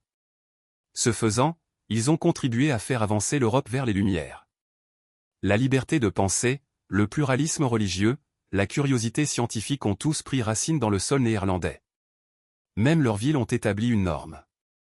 Les canaux d'Amsterdam, les universités d'Utrecht, les pignons en briques et les rues propres et navigables ont tous servi de modèle pour la vie urbaine moderne. L'ordre sans l'opulence, la fonction habillée d'élégance. Ils n'ont pas construit pour les rois, ils ont construit pour les citoyens. Et c'est peut-être là le cœur du problème. L'âge d'or néerlandais ne concernait pas les empires, les cathédrales ou le droit divin. Il s'agissait de ce qu'une petite république trempée déterminée pouvait accomplir avec de la cervelle, du courage et une comptabilité légèrement obsessionnelle. Cela n'a pas duré éternellement, les âges d'or ne durent jamais. Mais dans la brève lueur de ce siècle, les Néerlandais ont montré au monde un nouveau modèle de succès, alimenté non pas par la royauté, mais par des gens ordinaires faisant des choses extraordinaires. Grâce à eux, le monde moderne navigue dans leur sillage, traçant de nouvelles eaux sur des cartes qu'ils ont aidé à dessiner. Oubliez les stades, les accords de sponsoring et les hymnes nationaux. Les tout premiers Jeux olympiques n'avaient rien de tout cela. Pas d'arbitre en polo, pas de chronomètre, pas de ralenti, juste de la poussière, de la sueur et un olivier sacré. L'année était 776 avant notre ère et le lieu était Olympie, un sanctuaire religieux paisible du Péloponnèse dédié à nul autre que Zeus lui-même, le roi des dieux, champion des éclairs et apparent passionné des cuisses athlétiques. Mais ce n'était pas que des jeux locaux pour passer le temps entre les récoltes. Ils étaient sacrés, religieux même. Les anciens Grecs ne séparaient pas le culte de l'excellence physique. À leurs yeux, concourir nu sous la chaleur du soleil grec n'était pas seulement se montrer, c'était une dévotion divine. Tester les limites de votre corps devant eux c'était l'offrande ultime, bien plus acceptable que de sacrifier des chèvres ou d'écrire des hymnes en hexamètre. Les origines des jeux sont un gâchis mythologique. Certains disent qu'Hercule les a fondés après avoir nettoyé les écuries d'Augia, ce qui, franchement, ressemble au genre d'événement que vous voudriez transformer en quelque chose d'autre. D'autres disent que le roi Pélope, oui, le même type avec les descendants maudits, les a commencés après avoir gagné une course de chars. Mais quelle que soit l'histoire, en 776 avant notre ère, les jeux étaient officiels, enregistrés et déjà prestigieux. La première épreuve enregistrée, le stade, était une courte course à pied d'environ 600 pieds de long, soit un stade. Le seul vainqueur connu cette année-là était un cuisinier nommé Corobus Daly. C'est exact. Le premier champion olympique était un gars qui s'entraînait probablement en courant entre les cuisines et en tranchant de la viande de chèvre. Il n'a pas reçu de trophée, il a reçu une couronne d'olivier, la gloire éternelle et le droit d'avoir des poèmes écrits sur ses cuisses. Tous les concurrents étaient grecs, masculins et citoyens. Les femmes n'étaient pas autorisées à concourir ou même à regarder, à moins qu'elles ne soient prêtresses. Les femmes mariées surprises en train de se faufiler risquaient d'être jetées d'une falaise, ce qui semble un peu extrême même selon les normes antiques. Mais malgré la simplicité, les enjeux étaient énormes. Gagner à Olympie n'était pas seulement un triomphe personnel, cela apportait la gloire à votre polis, votre cité-État. Vous n'étiez plus un simple homme, vous étiez un héros. Et les héros de la Grèce antique vivaient pour toujours. Les premiers Jeux olympiques ont peut-être commencé par une seule course à pied, mais les choses se sont rapidement intensifiées. Ce qui avait commencé comme un seul gars sprintant sur 600 pieds s'est transformé en un programme tentaculaire d'épreuves qui testait tous les aspects du corps masculin, la vitesse, la force, l'équilibre et la capacité à combattre quelqu'un à moitié couvert d'huile d'olive. Commençons par les bases, la course. Après le stade, d'autres courses ont été ajoutées. Le diolo était essentiellement l'ancien 400 mètres. Une longueur de la piste aller et retour. Puis vint le dolicho, une course de fond qui pouvait durer jusqu'à 24 tours. C'est plus de 5 km sous le soleil grec d'été, nu. Pas de pause pour boire de l'eau, pas de liste de lecture musicale. Juste vous, vos pieds et probablement de la poussière très inconfortable. Mais tout n'était pas qu'une question de vitesse. Les Grecs adoraient les sports de combat et leur jeu en était le reflet. La lutte, ou palais, était une affaire technique. Pas de morsure ou de crevaison des yeux, mais à peu près tout le reste était permis. Il fallait jeter son adversaire à terre 3 fois pour gagner. C'était le cousin cérébral du pancrace, de loin plus chaotique, un mélange de boxe et de lutte où presque tout était permis, coups de poing, coups de pied, étranglement. C'était violent, brut et aimé. La règle, essayez de ne pas tuer votre adversaire, du moins pas devant les juges. La boxe, appelée pygmachia, était brutale. Pas de gants, juste des lanières de cuir enroulées autour des phalanges. Les matchs se terminaient souvent dans le sang et les os brisés, et la reddition était la seule issue. C'était moins vol comme un papillon que survie avec tes dents. Ensuite, il y avait le pentathlon, un spectacle à 5 épreuves pour le polyvalent ultime. Il comprenait la course, la lutte, le saut en longueur, le javelot et le disque. Le saut en longueur se faisait avec des poids appelés haltères, soi-disant pour ajouter de l'élan, ce qui ressemble plus à un risque de trébuchement qu'à un coup de pouce athlétique. Et enfin, la course de chars. Organisée dans l'hippodrome, elle était rapide, dangereuse et parfois fatale. La particularité intéressante, c'est que les propriétaires des chevaux gagnaient le prix, pas les conducteurs. Ainsi, un aristocrate pouvait payer un garçon d'écurie pour risquer sa vie pour la gloire et emporter quand même la couronne d'Olivier. Classique. Chaque épreuve poussait les hommes à leurs limites, et parfois les dépassait. Mais ils ne concouraient pas pour l'or ou l'argent. Ils poursuivaient quelque chose de plus précieux encore dans la Grèce antique, le cléo, la gloire éternelle. Pour les anciens Grecs, les Jeux olympiques ne consistaient pas seulement à montrer vos biceps brillants devant la foule. Ils étaient avant tout un acte de culte. Les athlètes n'étaient pas simplement des concurrents, c'étaient des pèlerins. Et Olympie n'était pas seulement une arène, c'était un site sacré dédié au roi des dieux lui-même, Zeus. Niché dans un bosquet luxuriant appelé l'Altis, Olympie était plus un temple qu'un stade. Avant qu'une seule course ne soit courue ou qu'un disque ne soit lancé, il fallait honorer l'atmosphère sacrée. La structure la plus importante, le temple de Zeus, un chef-d'œuvre dorique colossal qui abritait autrefois une gigantesque statue en ivoire et en or du dieu sculpté par Phidia. C'était l'une des 7 merveilles du monde antique et, oui, elle dominait absolument les jeux comme un arbitre divin. Les rituels commençaient des jours avant les compétitions. Les athlètes prêtaient serment devant une statue de Zeus Orchio, Zeus des serments, jurant de ne pas tricher, corrompre ou mordre pendant la lutte. Rompre ce vœu n'était pas seulement un manque d'esprit sportif, c'était un sacrilège. Les tricheurs étaient condamnés à une amende et leur pénalité servait à payer des statues en bronze de Zeus qui bordaient le sentier d'entrée, des rappels éternels de leur honte. Et puis il y avait les sacrifices. Beaucoup d'entre eux. Des dizaines de taureaux étaient abattus sur l'autel de Zeus. La fumée, les chants, le sang, tout cela faisait partie d'une offrande communautaire massive. La viande était cuite et partagée entre les spectateurs et les prêtres, transformant les jeux en un barbecue sacré à l'échelle divine. Le feu était au centre de la cérémonie.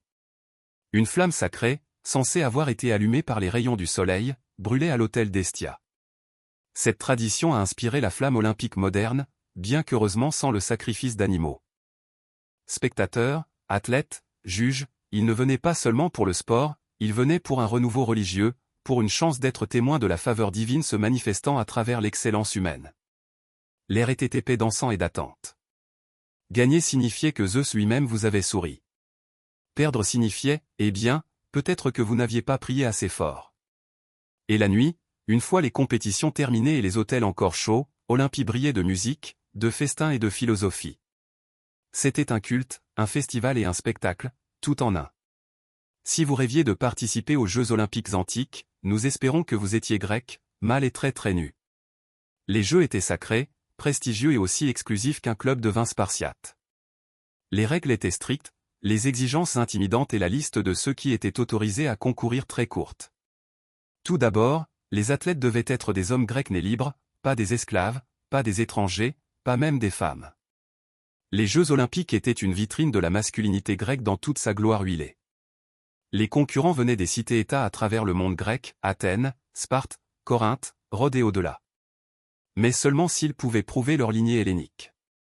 La citoyenneté était plus qu'un simple document. C'était un droit de naissance. Et sans elle, vous ne mettiez pas les pieds sur cette piste. Et puis il y avait la nudité. Concourir nu était la norme. Pourquoi? D'une part, les Grecs croyaient que le corps humain, en particulier le corps masculin, était l'expression physique de la perfection divine. De plus, cela rendait la triche plus difficile. Pas d'armes secrètes, pas d'armure et pas de se cacher derrière un équipement tape à accent grave l'œil, juste vous, vos muscles et peut-être un coup de soleil très malheureux. L'entraînement n'était pas facultatif. Les athlètes devaient prouver qu'ils s'étaient préparés pendant 10 mois et subir un dernier mois d'entraînement supervisé à Olympie même. Ce n'était pas un passe-temps occasionnel, c'était un régime brutal de course, de lutte et de lancer de choses lourdes jusqu'à ce que vous ressembliez à une statue de marbre, moins le socle utile. Maintenant, à propos des femmes, elles étaient interdites de compétition et, dans la plupart des cas, même de regarder. Une femme mariée surprise en train d'assister au jeu pouvait être jetée du montifet. Des exceptions étaient faites uniquement pour les femmes non mariées, en particulier les prêtresses comme la prêtresse de Déméter, qui avait des sièges au premier rang dans le cadre de sa fonction religieuse. Mais ne vous inquiétez pas, les femmes avaient leur propre jeu, les Jeux Héréens, qui honoraient la déesse Héra avec des courses à pied pour les filles et les jeunes femmes, entièrement vêtues. Bien sûr, il existait des catégories d'âge, garçons, jeunes et hommes. Mais vous deviez quand même être prêt à recevoir un coup de poing de quelqu'un 2 fois plus grand que vous, et il n'y avait pas de catégorie de poids. Lutter contre un gars de la taille d'une colonne de temple? Pas de chance. Zeus décide du résultat. En fin de compte, les jeux étaient autant un miroir de la société grecque que de prouesses athlétiques, fiers, patriarcaux et méticuleusement réglementés. Pour l'observateur occasionnel, les Jeux olympiques antiques peuvent sembler être une célébration saine de l'athlétisme et de la dévotion divine. Mais sous les couronnes de laurier et les matchs de lutte se cachait quelque chose de bien plus stratégique, la politique. Parce que dans la Grèce antique, tout était politique, y compris qui pouvait lancer un disque le plus loin. Les Jeux offraient l'occasion idéale pour les cités-États grecs, les polais, souvent fracturés, de se rencontrer, de se concurrencer et de s'engager dans l'équivalent antique des relations publiques internationales. Athènes pouvait construire des temples et Sparte pouvait former des soldats, mais Olympie, c'est laquelle mettait en valeur l'identité nationale.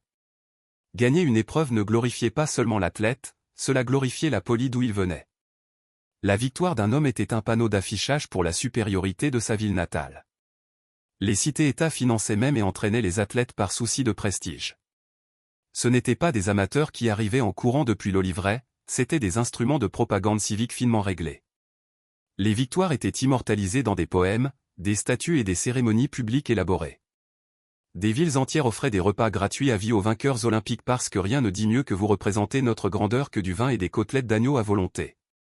Mais les Jeux olympiques ne servaient pas seulement à faire jouer les muscles, ils servaient aussi à faire jouer les alliances. Les dirigeants politiques utilisaient les Jeux comme une plateforme diplomatique. Des traités étaient discutés. Des mariages étaient négociés. Même les campagnes militaires étaient programmées autour de la trêve sacrée qui accompagnait les Jeux. Oh oui, la trêve olympique, ou Ekekeria. Il s'agissait d'un accord formel selon lequel tous les États grecs cesseraient les hostilités pendant les Jeux afin que les athlètes et les spectateurs puissent se rendre en toute sécurité à Olympie. En théorie, c'était un moment de paix panhellénique. En réalité, c'était plus une suggestion polie. Certaines guerres ont fait une pause, d'autres ont simplement ignoré le mémo. Sparte, naturellement, a été bannie des Jeux au moins une fois pour être trop belliqueuse. Les monuments et les dédicaces à Olympie étaient également chargés de politique. Les villes qui gagnaient des batailles ou amassaient des richesses construisaient souvent des trésors ou des statues pour afficher leur succès. Le sanctuaire est devenu une sorte de tableau de bord antique, une véritable course à l'armement en marbre. Même la triche avait des conséquences politiques. Si un athlète était surpris en train de corrompre un adversaire ou de falsifier sa citoyenneté, la réputation de sa ville en souffrait. Et dans le monde aux enjeux élevés de la rivalité grecque, c'était presque aussi grave que de perdre une guerre. Devenir un athlète olympique dans la Grèce antique n'était pas une question de s'inscrire et d'espérer le meilleur. C'était un engagement brutal à vie, à parts égales de dévotion, d'abnégation et une quantité surprenante de sable dans votre entrejambe. Vous ne vous présentiez pas simplement à Olympie prêt à courir, vous deviez le prouver. Et avant même de vous approcher de la piste, on s'attendait à ce que vous surviviez à des mois de préparation pénible. Les athlètes s'entraînaient au gymnase, une institution grecque qui était à la fois un centre de remise en forme, un temple et une classe de philosophie. Le mot gymnasium signifie littéralement lieu pour être nu, ce qui vous dit l'essentiel de ce que vous devez savoir. L'entraînement se déroulait nu, pas pour choquer, mais parce que les Grecs croyaient qu'il fallait célébrer la forme humaine comme un vaisseau de force divine. Chaque ville avait son propre gymnase, mais les aspirants olympiques sérieux se rendaient à Élie, la ville qui administrait les Jeux. Là, sous l'œil vigilant des officiels et des entraîneurs, ils enduraient une épreuve obligatoire de 30 jours avant les Jeux olympiques. Pas de distraction, pas de vin, pas d'excuses. Juste un exercice incessant et un régime qui ferait pleurer les athlètes modernes, pain d'orge, figues, fromage et beaucoup d'huile d'olive frottée sur le corps, et non mangée. Les entraîneurs, appelés pédotribes, n'étaient pas tendres. Ils poussaient leurs athlètes à travers des exercices de lutte, des routines de sprint, des lancers de javelot et des exercices de force. Les Grecs n'avaient aucune patience pour les paresseux. Si vous ne pouviez pas suivre, vous étiez dehors, et ils le pensaient. Les juges disqualifiaient réellement les concurrents avant même que les Jeux ne commencent s'ils ne répondaient pas aux normes physiques. La discipline était primordiale. Pas d'abonnement à une salle de sport, pas de boissons protéinées, pas de fans qui vous acclamaient sur Instagram, juste la corvée. Les athlètes antiques enduraient une chaleur pénible, des régimes stricts et une répétition éreintante, le tout pour un moment fugace de gloire et peut-être une vie de repas gratuit s'ils gagnaient. Et il ne s'agissait pas seulement du corps. On s'attendait à ce que l'athlète idéal ait aussi un esprit sain. Les gymnases étaient également des lieux d'apprentissage où les futurs champions discutaient de philosophie, d'éthique et de la signification de la retenue, l'excellence en toutes choses. Participer à Olympie, c'était rechercher la perfection, pas seulement la victoire, pas seulement la force, mais devenir quelque chose de plus proche des dieux. Le soleil se lève sur Olympie. L'air est épais d'encens, de sueur et d'attente. Pendant 5 jours, le sanctuaire sacré devient l'épicentre du monde grec. Des pèlerins, des poètes, des marchands, des politiciens et des pickpockets convergent tous pour le spectacle. Aujourd'hui n'est pas un jour normal, aujourd'hui, les dieux regardent. Le cortège d'ouverture est un mélange de cérémonie et de démonstration de force.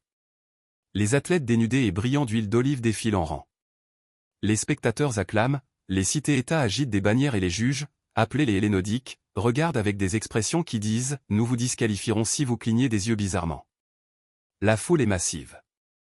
Des dizaines de milliers de personnes s'entassent dans le stade, assises sur des talus de pierre ou de terre, ombragés uniquement par un olivier occasionnel et un chapeau de soleil bien placé. Il n'y a pas de billets, pas de sièges attribués et pas de toilettes dignes de ce nom. Ce qu'il y a, cependant, c'est du bruit. Beaucoup de bruit. Des cris de soutien, des huées aux rivaux, des vendeurs vendant du vin et des gâteaux au miel, et des philosophes grommelant sur le déclin des mœurs. Puis la trompette retentit. Les épreuves commencent. Les coureurs s'élancent de leur marque sans pistolet de départ, juste un cri fort et la tension de milieu. Les lutteurs s'empoignent dans le sable, glissant dans l'huile et soulevant la poussière. Les chars font des courses dangereuses autour des virages en épingle à cheveux de l'hippodrome, où les accidents sont fréquents et parfois mortels. Et le pancrace, c'est là que les choses deviennent carrément primitives. Étrangler, tordre, frapper, le tout devant Zeus. Les vainqueurs sont couronnés immédiatement après leurs épreuves avec une couronne d'olivier de l'arbre sacré d'Olympie. Pas de médaille, pas de podium, juste une boucle de branches et le rugissement de la foule. Mais la gloire est éternelle. Les vainqueurs sont célébrés comme des héros de guerre à leur retour. Leurs noms sont gravés dans la pierre, leurs images sculptées dans le marbre. Et s'ils ont de la chance, un poète comme Pindare immortalisera leurs actions en vers, longs, dramatiques et extrêmement flatteurs. Et à travers tout cela, la présence divine persiste. Des offrandes sont faites. Des taureaux sont sacrifiés. Les dieux sont remerciés.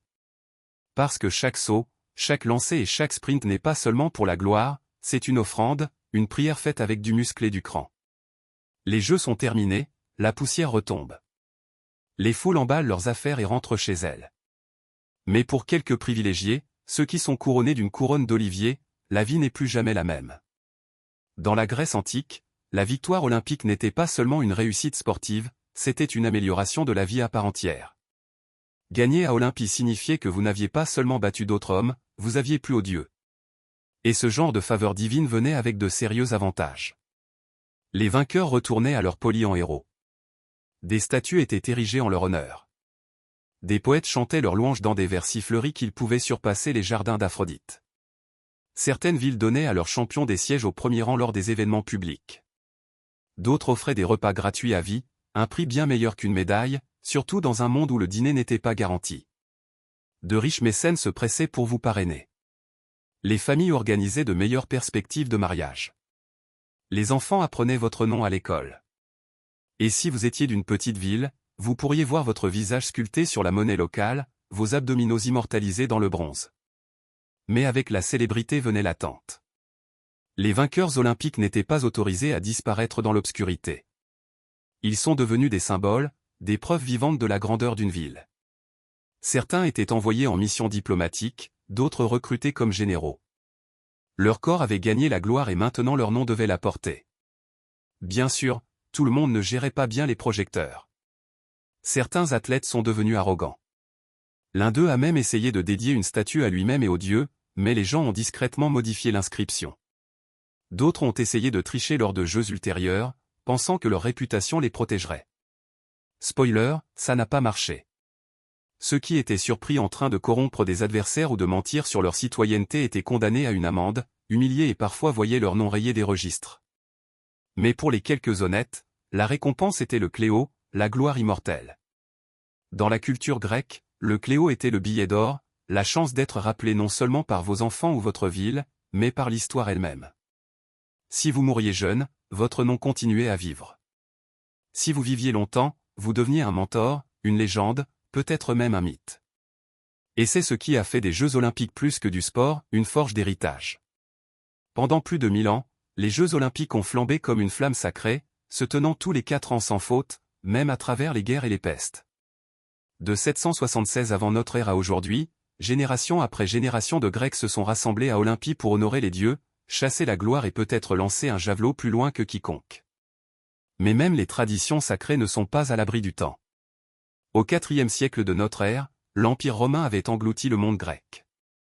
Les Jeux ont continué sous la domination romaine, mais la signification religieuse originelle a commencé à s'estomper. Les Romains appréciaient le spectacle, les gladiateurs, les chars, les sports sanglants publics. Mais l'idée du sport comme dévotion divine ne s'est pas aussi bien traduite lorsque votre empereur pensait qu'il était un dieu. Puis est venu le coup de grâce. En 393 de notre ère, l'empereur Théodose, récemment converti au christianisme, a interdit tous les festivals païens. Cela incluait les Jeux Olympiques. Après plus d'un millénaire, la torche a été éteinte. Les temples d'Olympie ont été laissés à s'effondrer.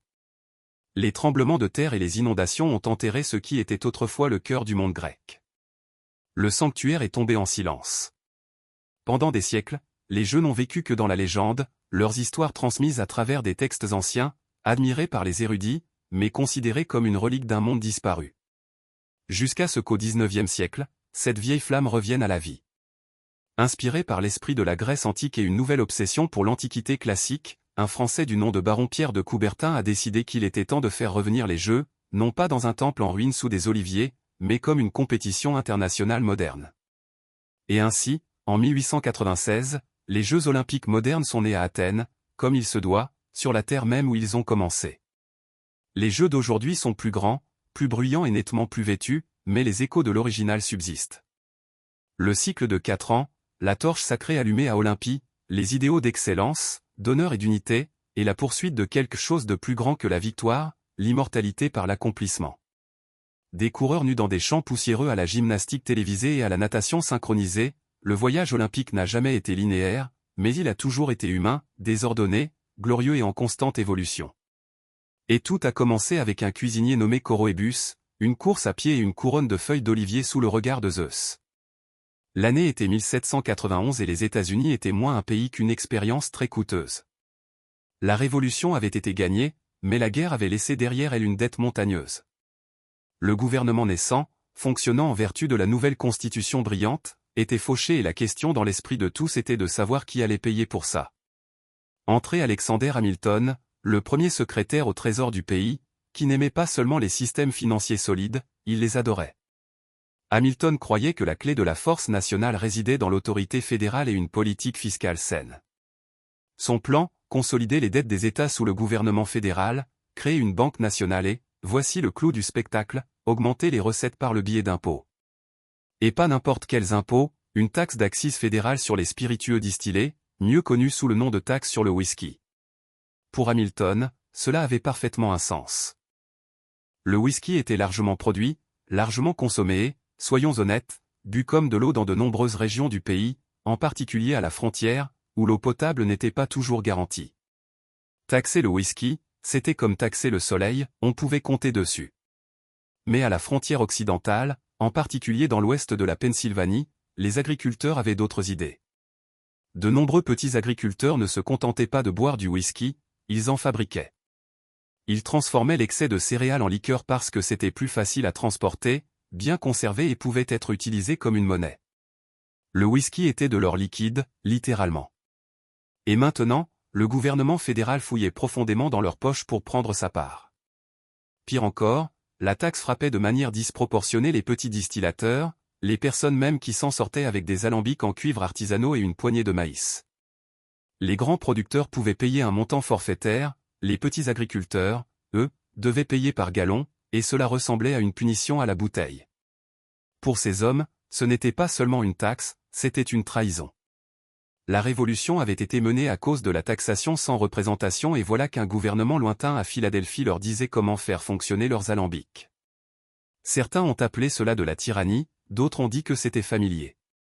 Les graines de la rébellion ont été plantées non pas dans les halls du Congrès, mais dans des cabanes en rondins et des tavernes reculées où les conversations sont passées de la frustration à la défiance et, encore une fois, tout cela à cause du whisky. Pour comprendre pourquoi les agriculteurs de l'Ouest ont explosé à cause d'une taxe sur le whisky, vous devez comprendre l'état d'esprit de la frontière. La vie à l'ouest des Appalaches n'était pas seulement difficile, elle était pratiquement médiévale. Les routes étaient des pistes boueuses, les nouvelles mettaient des semaines à voyager et le gouvernement était une rumeur venant d'une terre lointaine appelée Philadelphie. L'alambic dans la grange n'était pas qu'un passe-temps, c'était une question de survie. Le whisky n'était pas simplement une boisson, c'était une monnaie, une marchandise et une pierre angulaire culturelle. Un gallon de whisky de maïs pouvait acheter des clous, payer des salaires ou être échangé contre un cochon. Le taxer, c'était comme taxer la respiration elle-même, et la taxe d'accise fédérale frappait le plus durement les petits producteurs, ceux qui ne pouvaient pas se permettre la somme forfaitaire que payaient les grands distillateurs. Au lieu de cela, ils étaient taxés au gallon, jusqu'à la dernière goutte. Alors les agriculteurs ont résisté, non pas avec des documents, mais avec des fourches et des mousquets. Au début, c'était une désobéissance civile discrète. Les collecteurs d'impôts étaient ignorés, les formulaires étaient laissés non remplis. Mais ensuite, il y a eu l'intimidation. Les fonctionnaires qui tentaient de faire appliquer la taxe se sont retrouvés du mauvais côté des tonneaux de goudron et des foules en colère. Dans l'ouest de la Pennsylvanie, la résistance est devenue particulièrement féroce. Les collecteurs étaient harcelés, menacés ou carrément attaqués. L'un d'eux a été déshabillé, fouetté et laissé dans les bois avec des plumes dans les cheveux. Une déclaration de mode de la frontière avec un message clair, rentrez chez vous. Les tribunaux fédéraux ont émis des assignations, personne ne s'est présenté. Les marshals ont essayé de les délivrer, les habitants les ont chassés. En 1793, ce n'était plus une protestation, c'était une non-conformité ouverte, qui s'étendait à travers les comtés comme de la purée renversée. Ce qui a aggravé la situation, c'est que la plupart de ces personnes avaient combattu dans la Révolution. Ils avaient versé leur sang pour l'indépendance et maintenant ils étaient taxés par un gouvernement fédéral qui ressemblait étrangement à la monarchie qu'ils avaient renversée. Ne venons-nous pas de faire ça, était le sentiment tacite et parfois crié. Pour eux, la taxe d'Hamilton était la preuve que le gouvernement ne les représentait pas. Ils voyaient les élites de l'Est se remplir les poches pendant que la frontière en payait le prix. La taxe sur le whisky n'était pas seulement impopulaire, c'était un symbole de tout ce qu'ils craignaient du pouvoir centralisé.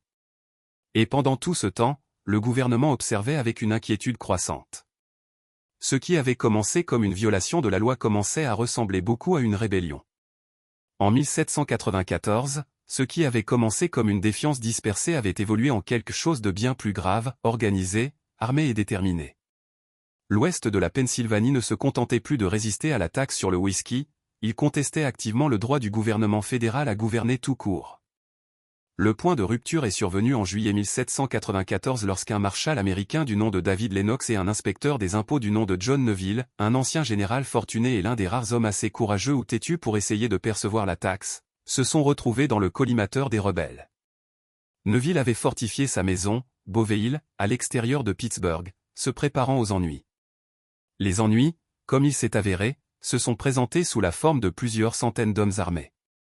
L'impasse a commencé lorsque les rebelles ont exigé la reddition de Neville et de tout document fiscal incriminant. Il a refusé. Des coups de feu ont été tirés. Le lendemain, une bataille rangée a éclaté. Les troupes gouvernementales, les résistants fiscaux et les habitants ont échangé des tirs de mousquet. La maison de Neville a finalement été incendiée et 2 personnes ont été tuées. Le message était clair, la frontière ne bluffait pas. Dans les jours qui ont suivi, la résistance s'est transformée en mobilisation. Une milice rebelle de près de 7000 hommes s'est formée autour de Pittsburgh, se faisant appeler les défenseurs de la liberté et reprenant la rhétorique de 1776. Ils ont commencé à organiser des réunions, à adopter des résolutions et à parler d'indépendance. Pas de la Grande-Bretagne cette fois, mais des États-Unis de l'Est. Les fonctionnaires fédéraux se sont enfuis. Les bureaux des impôts ont fermé. Pittsburgh, terrifié à l'idée d'être incendié, a essayé de se distancer de la rébellion. Pendant ce temps, le mot de l'insurrection s'est répandu rapidement, déclenchant des résistances similaires dans certaines parties du Kentucky, de la Virginie et même des Carolines. Pour de nombreux Américains, en particulier ceux du gouvernement, cela commençait à ressembler à l'intégration au système, et on construit une loyauté grâce à la stabilité. Même les concurrents vaincus et les insurrections 2.0, mais avec plus d'armes et un meilleur whisky. Ce que les rebelles voulaient n'était pas entièrement clair. Certains réclamaient l'abrogation de l'impôt, d'autres l'indépendance de l'Ouest, et quelques-uns ont même suggéré de former une nouvelle Amérique à l'ouest des montagnes. Une chose était certaine, il ne s'agissait plus seulement d'une protestation fiscale. C'était un défi à l'autorité du gouvernement fédéral en vertu de la Constitution. La rébellion a soulevé une question terrifiante, si une seule région pouvait défier une loi fédérale en toute impunité, quel genre d'union avait-il vraiment construite?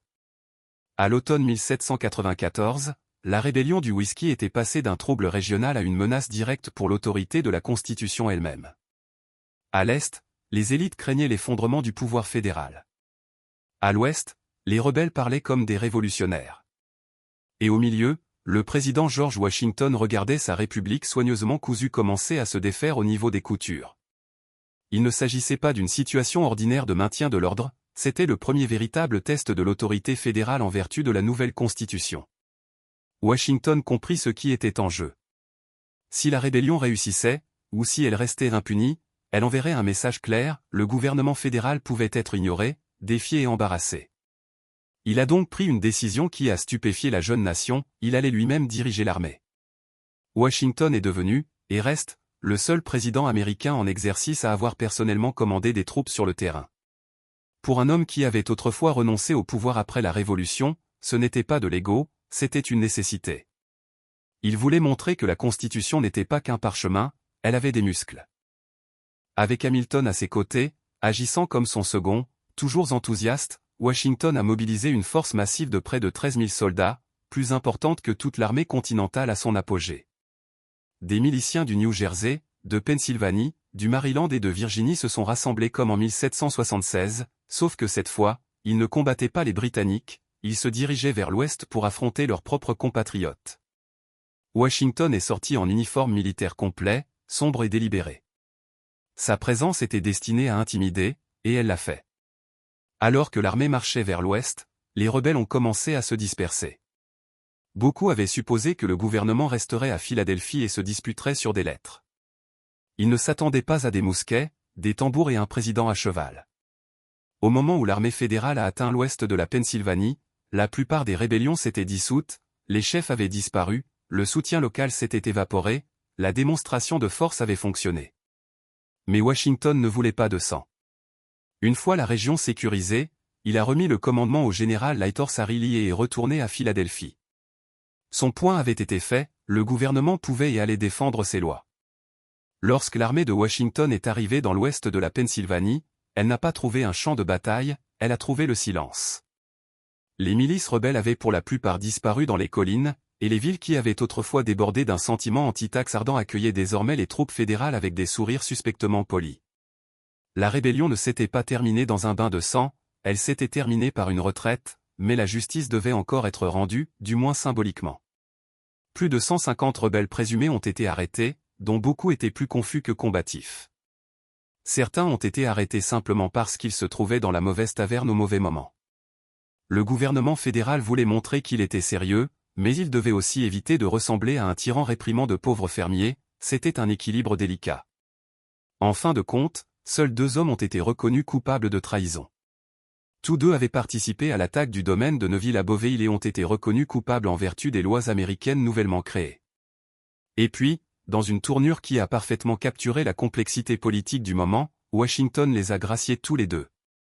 Pourquoi? Parce que Washington savait quelque chose que la plupart des révolutionnaires devenus présidents finissent par apprendre, parfois, l'unité compte plus que la punition. Il avait fait valoir son point de vue, la loi avait été défendue, la Constitution avait tenu bon. Exécuter une paire de rebelles du whisky aurait pu les transformer en martyrs, ou pire, raviver les flammes de la résistance. Au lieu de cela, Washington a fait preuve de clémence. C'était calculé, oui, mais aussi caractéristique de son style de leadership, ferme sur le principe, mesuré dans l'action. Son objectif n'était pas la vengeance, c'était un précédent, et ce précédent était clair, le gouvernement fédéral avait le droit de taxer et le pouvoir de faire appliquer. Pour la première fois depuis la ratification de la Constitution, l'autorité centrale avait fait face à un défi et avait réussi le test, à peine, mais tout le monde ne le voyait pas de cette façon. Pour certains, dans les régions frontalières, la rébellion a confirmé leur pire crainte, que le gouvernement fédéral se souciait plus des élites de l'Est que des fermiers de l'Ouest, que les plans financiers d'Hamilton servaient les banquiers et non les fabricants de barils, que peut-être, juste peut-être, la révolution n'avait servi à rien. Pourtant, la rébellion s'est estompée. La taxe est restée, du moins pendant un certain temps, mais son héritage allait se répandre dans la politique américaine pendant des décennies. Les mousquets se sont tus, les rebelles se sont dispersés, mais politiquement, la vraie bataille ne faisait que commencer. La rébellion du whisky n'a pas seulement testé l'autorité fédérale, elle a révélé de profondes fractures dans l'identité de la nouvelle République. Et au centre de cette division se trouvaient deux figures imposantes avec des visions radicalement différentes pour l'Amérique, Alexander Hamilton et Thomas Jefferson. Hamilton, l'architecte de la taxe sur le whisky, a vu la rébellion comme une preuve qu'un gouvernement central fort n'était pas seulement nécessaire, mais essentiel à la survie nationale. Son Amérique idéale était industrielle, urbaine, financièrement stable et respectée à l'étranger. La démonstration de force en Pennsylvanie était, pour lui, une victoire pour l'ordre, une victoire pour l'état de droit. Mais Jefferson, lui, a vu quelque chose d'entièrement différent. Jefferson, alors secrétaire d'État, a été consterné non pas par la rébellion, mais par la réponse militaire de Washington et d'Hamilton. Pour Jefferson et sa base croissante de partisans agrariens, le gouvernement avait plus l'air d'un empire que d'une république. Envoyer 13 000 soldats affronter des fermiers en colère pour une taxe insignifiante, ce n'était pas de l'application, c'était de l'intimidation. Il craignait que la vision d'Hamilton ne crée une nation dirigée par des banquiers, des marchands et des élites, les mêmes types qui se prélassaient dans les salons de Londres pendant que les colons se battaient à Bunker Hill. L'Amérique de Jefferson était rurale, décentralisée et enracinée dans les vertus du fermier indépendant. La rébellion du whisky est devenue une arme politique. Jefferson et James Madison ont commencé à organiser une opposition aux politiques fédéralistes d'Hamilton. Leur mouvement, bientôt connu sous le nom de républicains démocrates, s'est présenté comme le protecteur de la liberté, de la Constitution et de l'homme du peuple. Les fédéralistes, à leur tour, ont décrit le camp de Jefferson comme des sympathisants de la foule qui transformerait l'Amérique en France pendant le règne de la terreur. En d'autres termes, la rébellion a aidé à cristalliser ce qui ne faisait que mijoter auparavant, les premiers partis politiques américains. Les lignes ont été tracées, les journaux ont pris parti, le débat sur la taxe sur le whisky est devenu une abréviation d'une lutte plus large entre le pouvoir centralisé et l'autonomie locale, entre le contrôle de l'élite et la résistance populiste. Ainsi, bien que la rébellion ait été écrasée militairement, elle a continué à vivre politiquement. C'est devenu une histoire que les deux camps raconteraient de manière très différente. La rébellion du whisky s'est peut-être éteinte sur le champ de bataille, mais dans l'arène politique, elle a allumé un feu qui allait couver pendant des générations. Il ne s'agissait plus seulement de whisky ou de taxe, c'est devenu un symbole, et comme la plupart des symboles, il était manié différemment selon qui le maniait. Pour les fédéralistes, la rébellion était la preuve que la nouvelle constitution fonctionnait. Après le chaos des articles de la Confédération, où la rébellion était restée sans réponse et le gouvernement pouvait à peine se permettre de lutter, cette fois, c'était différent. La loi a été contestée et la loi a répondu. La dispersion pacifique des rebelles, suivie de procès ordonnés et de grâce présidentielle, a dépeint une image de gouvernance mature et responsable. C'était le pouvoir maîtrisé, pas abusé. Pour les républicains démocrates, cependant, toute l'affaire puait l'hypocrisie. La révolution avait été menée à cause de l'imposition sans représentation, et maintenant, un gouvernement fédéral dominé par les élites de l'Est avait fait marcher une armée à travers les Appalaches pour écraser une protestation de pauvres fermiers. Cela ressemblait moins à l'unité qu'à une occupation. Pour eux, la rébellion symbolisait un gouvernement qui avait oublié ses racines. Ce bras de fer idéologique s'est répandu dans le discours public. Les journaux ont publié des éditoriaux enflammés. Les clubs politiques ont débattu du sens de la liberté. La rébellion était-elle un écho dangereux de la loi de la foule, ou un cri désespéré pour la justice depuis les marges de la République? Même le mot « rébellion » est devenu contesté. Les fédéralistes insistaient sur le fait qu'il s'agissait d'une insurrection séditieuse. Les républicains démocrates l'appelaient la désobéissance civile. Avec le temps, les événements de 1794 ont moins concerné ce qui s'était passé et plus ce que cela signifiait. Et la Constitution elle-même planait au-dessus de tout cela. La rébellion du whisky a été le premier moment où le gouvernement fédéral a testé son nouveau cadre juridique contre une résistance réelle et a survécu. Cela a prouvé que l'équilibre des pouvoirs entre le gouvernement fédéral et les États n'était pas seulement théorique, il pouvait être appliqué. Mais cela a également mis en évidence une réalité que les fondateurs ne pouvaient ignorer, tout le monde n'a pas vécu la Constitution de la même manière. Pour les élites de Philadelphie, c'était une protection. Pour les fermiers de l'ouest de la Pennsylvanie, c'était une intrusion.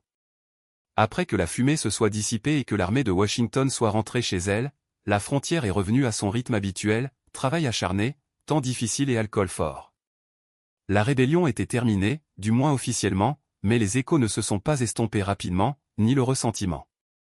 Bien que le gouvernement fédéral ait fait valoir son point de vue, l'application de la taxe sur le whisky est restée un gâchis, les collecteurs avaient toujours peur de montrer leur visage dans les comtés de l'Ouest. Les recettes étaient minimes. Dans certaines régions, la taxe était toujours complètement ignorée. La loi existait sur le papier, mais pas dans la pratique. Et c'était l'ironie. Après tout le drame, la démonstration de force militaire et les discours élevés sur l'autorité nationale, la taxe sur le whisky a à peine fonctionné.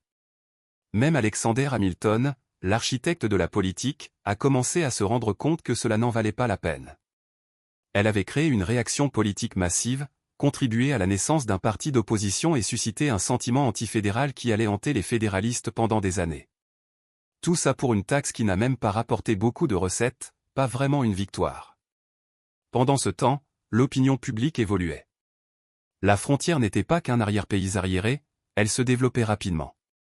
De plus en plus de colons se dirigeaient vers l'ouest, l'idée d'un gouvernement centralisé taxant les moyens de subsistance des frontaliers a commencé à ressembler moins à de la gouvernance qu'à de la rancune. Lorsque Thomas Jefferson a remporté la présidence en 1800, inaugurant le premier transfert pacifique du pouvoir entre des partis politiques rivaux, il a apporté avec lui une philosophie très différente. Là où Hamilton avait cherché à construire la force fédérale, Jefferson voulait minimiser l'intrusion du gouvernement, en particulier sur les petits agriculteurs. Et l'un de ses premiers actes en tant que président a été d'abroger la taxe sur le whisky. En 1802, elle avait disparu. Juste comme ça, la taxe controversée qui avait déclenché la rébellion, façonné l'identité politique précoce et envoyé George Washington à la bataille, a disparu tranquillement en quelques coups de plume. Pas d'émeute, pas de flamme, juste un aveu discret que parfois, le pouvoir ne vaut pas la peine de se battre. La loi avait tenu, oui, mais le peuple avait parlé aussi, et malgré tout son symbolisme, la taxe sur le whisky a finalement prouvé à quel point l'autorité fédérale pouvait être fragile lorsqu'elle ignorait la vie de ceux qui étaient à la marge. Dans notre dernier chapitre, nous allons réfléchir sur l'héritage à long terme de la rébellion du whisky et sur la façon dont elle résonne encore dans les débats actuels sur le pouvoir du gouvernement et la contestation. Les mousquets sont silencieux depuis longtemps, les barils sont vides, la taxe est abrogée, mais l'héritage de la rébellion du whisky persiste, vieillit comme la liqueur qui l'a déclenchée. À première vue, elle peut sembler être une note de bas de page dans la vaste histoire de la République naissante. Un conflit régional, une taxe qui a mal tourné, une brève lueur de protestation armée, mais regardez de plus près et vous verrez un moment qui résume un profond dilemme national, qui détient le pouvoir, et jusqu'où les gens iront-ils pour y résister? La rébellion a forcé le pays à répondre à des questions inconfortables. Le gouvernement fédéral pouvait-il faire appliquer ses lois? Oui, mais le faire fracturait-il l'unité même qu'il cherchait à préserver? Aussi, oui. Elle a mis en évidence l'équilibre délicat entre la loi et la liberté, et a montré qu'une république ne fonctionne pas seulement sur du papier, elle fonctionne sur la perception, la participation et la confiance. La décision de Washington de partir avec l'armée n'était pas qu'une démonstration de force, c'était un acte de symbolisme, une démonstration que la Constitution était plus que de l'encre et des idéaux, mais l'abrogation ultérieure de la taxe par Jefferson a montré l'envers de cette médaille, le pouvoir fédéral doit aussi écouter, pas seulement diriger. C'est dans cette tension entre l'application et l'empathie que réside l'ADN de la politique américaine. Au fil du temps, la rébellion du whisky est devenue une étude de cas en matière de gouvernance. Les universitaires la citent lorsqu'ils discutent de l'autorité fédérale, des limites de la protestation ou de la naissance des partis politiques américains, et les débats modernes sur la fiscalité, la privation des droits en milieu rural et les excès du gouvernement fédéral font écho à cette histoire avec une familiarité étrange. Même culturellement, la rébellion reste puissante. C'est la seule fois qu'un président américain en exercice a dirigé des troupes sur le terrain, elle a déclenché des mouvements politiques, a modifié le dialogue national et a contesté les limites de la dissidence dans une jeune démocratie. À bien des égards, la rébellion n'était pas du tout une question de whisky, elle portait sur qui est entendu lorsque le gouvernement prend des décisions qui affectent la vie quotidienne. Aujourd'hui, l'histoire de la rébellion du whisky sert à la fois d'avertissement et de rappel, même dans une démocratie, les lois doivent gagner leur légitimité, et le pouvoir doit être exercé avec soin. La ligne entre la gouvernance et la provocation est très fine, et parfois, elle traverse tout droit un verre de corn mash. L'histoire a peut-être vieilli le whisky, mais la rébellion brûle toujours. Elle n'a pas pillé quelques villes côtières, elle a contrôlé des régions entières de la mer. Et elle n'est pas morte sur la potence ou dans une fusillade, elle a négocié sa sortie de la piraterie vers la paix. Parmi le panthéon des légendes pirates, elle reste la plus réussie et la moins comprise. Mais ne vous y trompez pas, son succès n'était pas seulement de la chance ou de la cruauté, c'était de la stratégie, de l'intelligence et une profonde compréhension du pouvoir. Elle était une tacticienne, une politicienne et une psychologue. Elle savait comment maintenir la loyauté par la peur, oui, mais aussi par l'ordre, la récompense et un système soigneusement conçu. Et ce qui la rendait vraiment exceptionnelle, c'était le fait qu'elle ait réalisé tout cela en tant que femme dans la Chine de l'ère Qing, une société imprégnée d'idéaux confucéens qui confinaient les femmes au silence et à la servitude. On ne s'attendait pas à ce que les femmes dirigent sur le marché, et encore moins en haute mer. Jun Yisao n'a pas seulement défié cette norme, elle l'a brisée. Elle a gagné le respect de capitaines pirates endurcis, a forcé la dynastie Qing à s'asseoir à la table des négociations et a terminé sa vie en tant que propriétaire d'entreprise et matriarche. Elle ne dépendait pas de l'héritage d'un homme, elle l'a pris, l'a élargi et l'a fait sien. Dans la mémoire populaire, elle reste une sorte de fantôme, moins célèbre que ses homologues masculins, moins romancée dans la littérature occidentale et souvent omise de l'histoire dominante. Mais au sein des cercles maritimes et du folklore côtier chinois, on parle d'elle avec crainte. La flotte du drapeau rouge a peut-être disparu, ses voiles baissés pour de bon, mais le souvenir de Jun Yisao persiste comme un vaisseau fantôme, silencieux, intouchable et plus grand que nature. Pas seulement une pirate, pas seulement une femme, mais une légende qui a fait s'agenouiller des empires. Et dans un monde gouverné par les hommes, elle n'a pas demandé une place à la table, elle a pris tout l'océan. Bien qu'elle ait commandé la plus grande flotte de pirates que le monde ait jamais vue, Jun Yisao reste étrangement absente de la plupart des manuels d'histoire grand public. Son héritage, bien qu'immense, a été obscurci, éclipsé par les mythes pirates occidentaux et enfoui sous des couches de préjugés coloniaux, de préjugés sexistes et de malaise politique. Pourquoi? Parce que son histoire ne correspond pas au moule traditionnel. Elle n'était pas une anti-héroïne tragique comme Barbe Noire, elle n'est pas morte au combat, elle n'était pas européenne et, plus menaçant que tout, c'était une femme qui a surclassé un empire. Ce genre de pouvoir perturbe le récit bien ordonné dominé par les hommes que les historiens ont longtemps préféré. Dans les archives officielles chinoises, elle est traitée plus comme un problème résolu que comme une figure digne d'être étudiée. La dynastie Qing ne voulait pas la célébrer, elle voulait l'oublier. Après tout, elle a exposé leur faiblesse navale, défié l'autorité impériale et s'en est allée sans punition. Même dans le succès, elle était un embarras pour le trône. Les historiens occidentaux n'ont pas fait mieux. Pendant des siècles, la piraterie a été romancée à travers une lentille européenne, des jambes de bois, du rhum, des perroquets et du butin. Jun Yisao ne correspondait pas à cette image. Elle n'était pas flamboyante, elle était stratégique. Elle ne s'est pas battue en duel pour la gloire, elle a négocié pour le pouvoir. Elle n'a pas été tuée par l'État, elle a négocié avec lui et a gagné. Et pour de nombreux chroniqueurs, ce n'était pas excitant, c'était gênant. Mais au cours des dernières décennies, sa légende a refait surface. Des universitaires, des historiennes féministes et des passionnés de pirates ont commencé à ressusciter sa mémoire, récupérant sa place dans l'histoire mondiale de la puissance maritime. Des documentaires, des romans historiques et même des jeux vidéo ont commencé à reconnaître la reine pirate de la mer de Chine méridionale. Et pourtant, une grande partie de sa vie reste enveloppée de mystères. Son vrai nom est perdu. Une grande partie de sa voix ne survit qu'à travers la lentille de ses ennemis, les fonctionnaires Qing, les marins étrangers et plus tard, les observateurs européens. Mais le peu que nous savons suffit à construire la silhouette d'un titan. Ce n'était pas seulement une femme qui a brisé le moule, c'était une femme qui ne s'est jamais souciée de son existence. Jun Yisao n'avait pas besoin de la permission du monde pour devenir puissante. Elle a pris le pouvoir, l'a exercé avec précision et a disparu dans l'histoire avec plus de richesse, d'autorité et de dignité que tout autre pirate, homme ou femme, avant ou après elle. Elle ne s'est pas évanouie, elle a été effacée, mais les légendes, comme toujours, retrouvent leur chemin. Jun Yisao ne portait pas de couronne, elle n'en avait pas besoin. Son autorité ne venait pas d'un trône ou du sang royal, elle venait du commandement, du respect, de la peur, de milliers de voix criant ses ordres à travers les vagues. Dans tous les sens du terme, elle était une reine, une monarque d'un royaume sans frontières, sans drapeau ni territoire fixe. Son domaine était la mer de Chine méridionale et sa portée s'étendait du golfe du Tonkin aux rives du Guangdong. Elle a construit quelque chose que personne n'avait fait avant ou depuis. Sa confédération pirate n'était pas seulement criminelle, elle était politique, organisée, fonctionnelle. Elle contrôlait les routes commerciales, établissait des codes de loi, négociait des traités et appliquait l'ordre dans une région que même l'Empire Qing avait du mal à gouverner.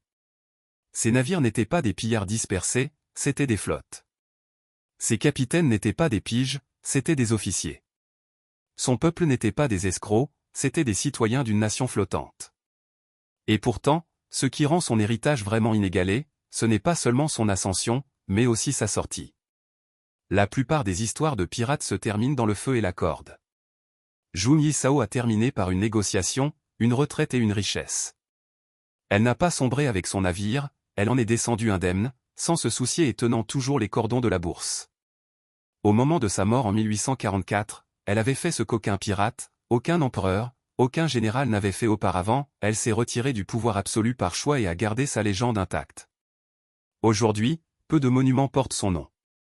Pas de palais, pas de statue sur la place, mais sa présence hante la mer de Chine méridionale comme un nuage de tempête qui n'est jamais reparti. Dans les murmures des marins, dans l'encre des femmes rebelles, dans le cœur de ceux qui comprennent que le leadership ne concerne pas le droit de naissance, mais la volonté. Jun Yisao était la preuve que la grandeur ne demande pas la permission, que même dans un monde construit pour faire taire les femmes, une voix nette, stratégique et inflexible peut commander un empire. Elle a régné sans s'excuser, elle a combattu sans hésitation et elle a pris sa retraite sans défaite. Non pas un mythe, pas une légende, mais une femme qui a conquis la mer et s'en est allée avant qu'elle ne puisse la prendre. Ses voiles sont partis, mais son ombre s'étend toujours sur les vagues.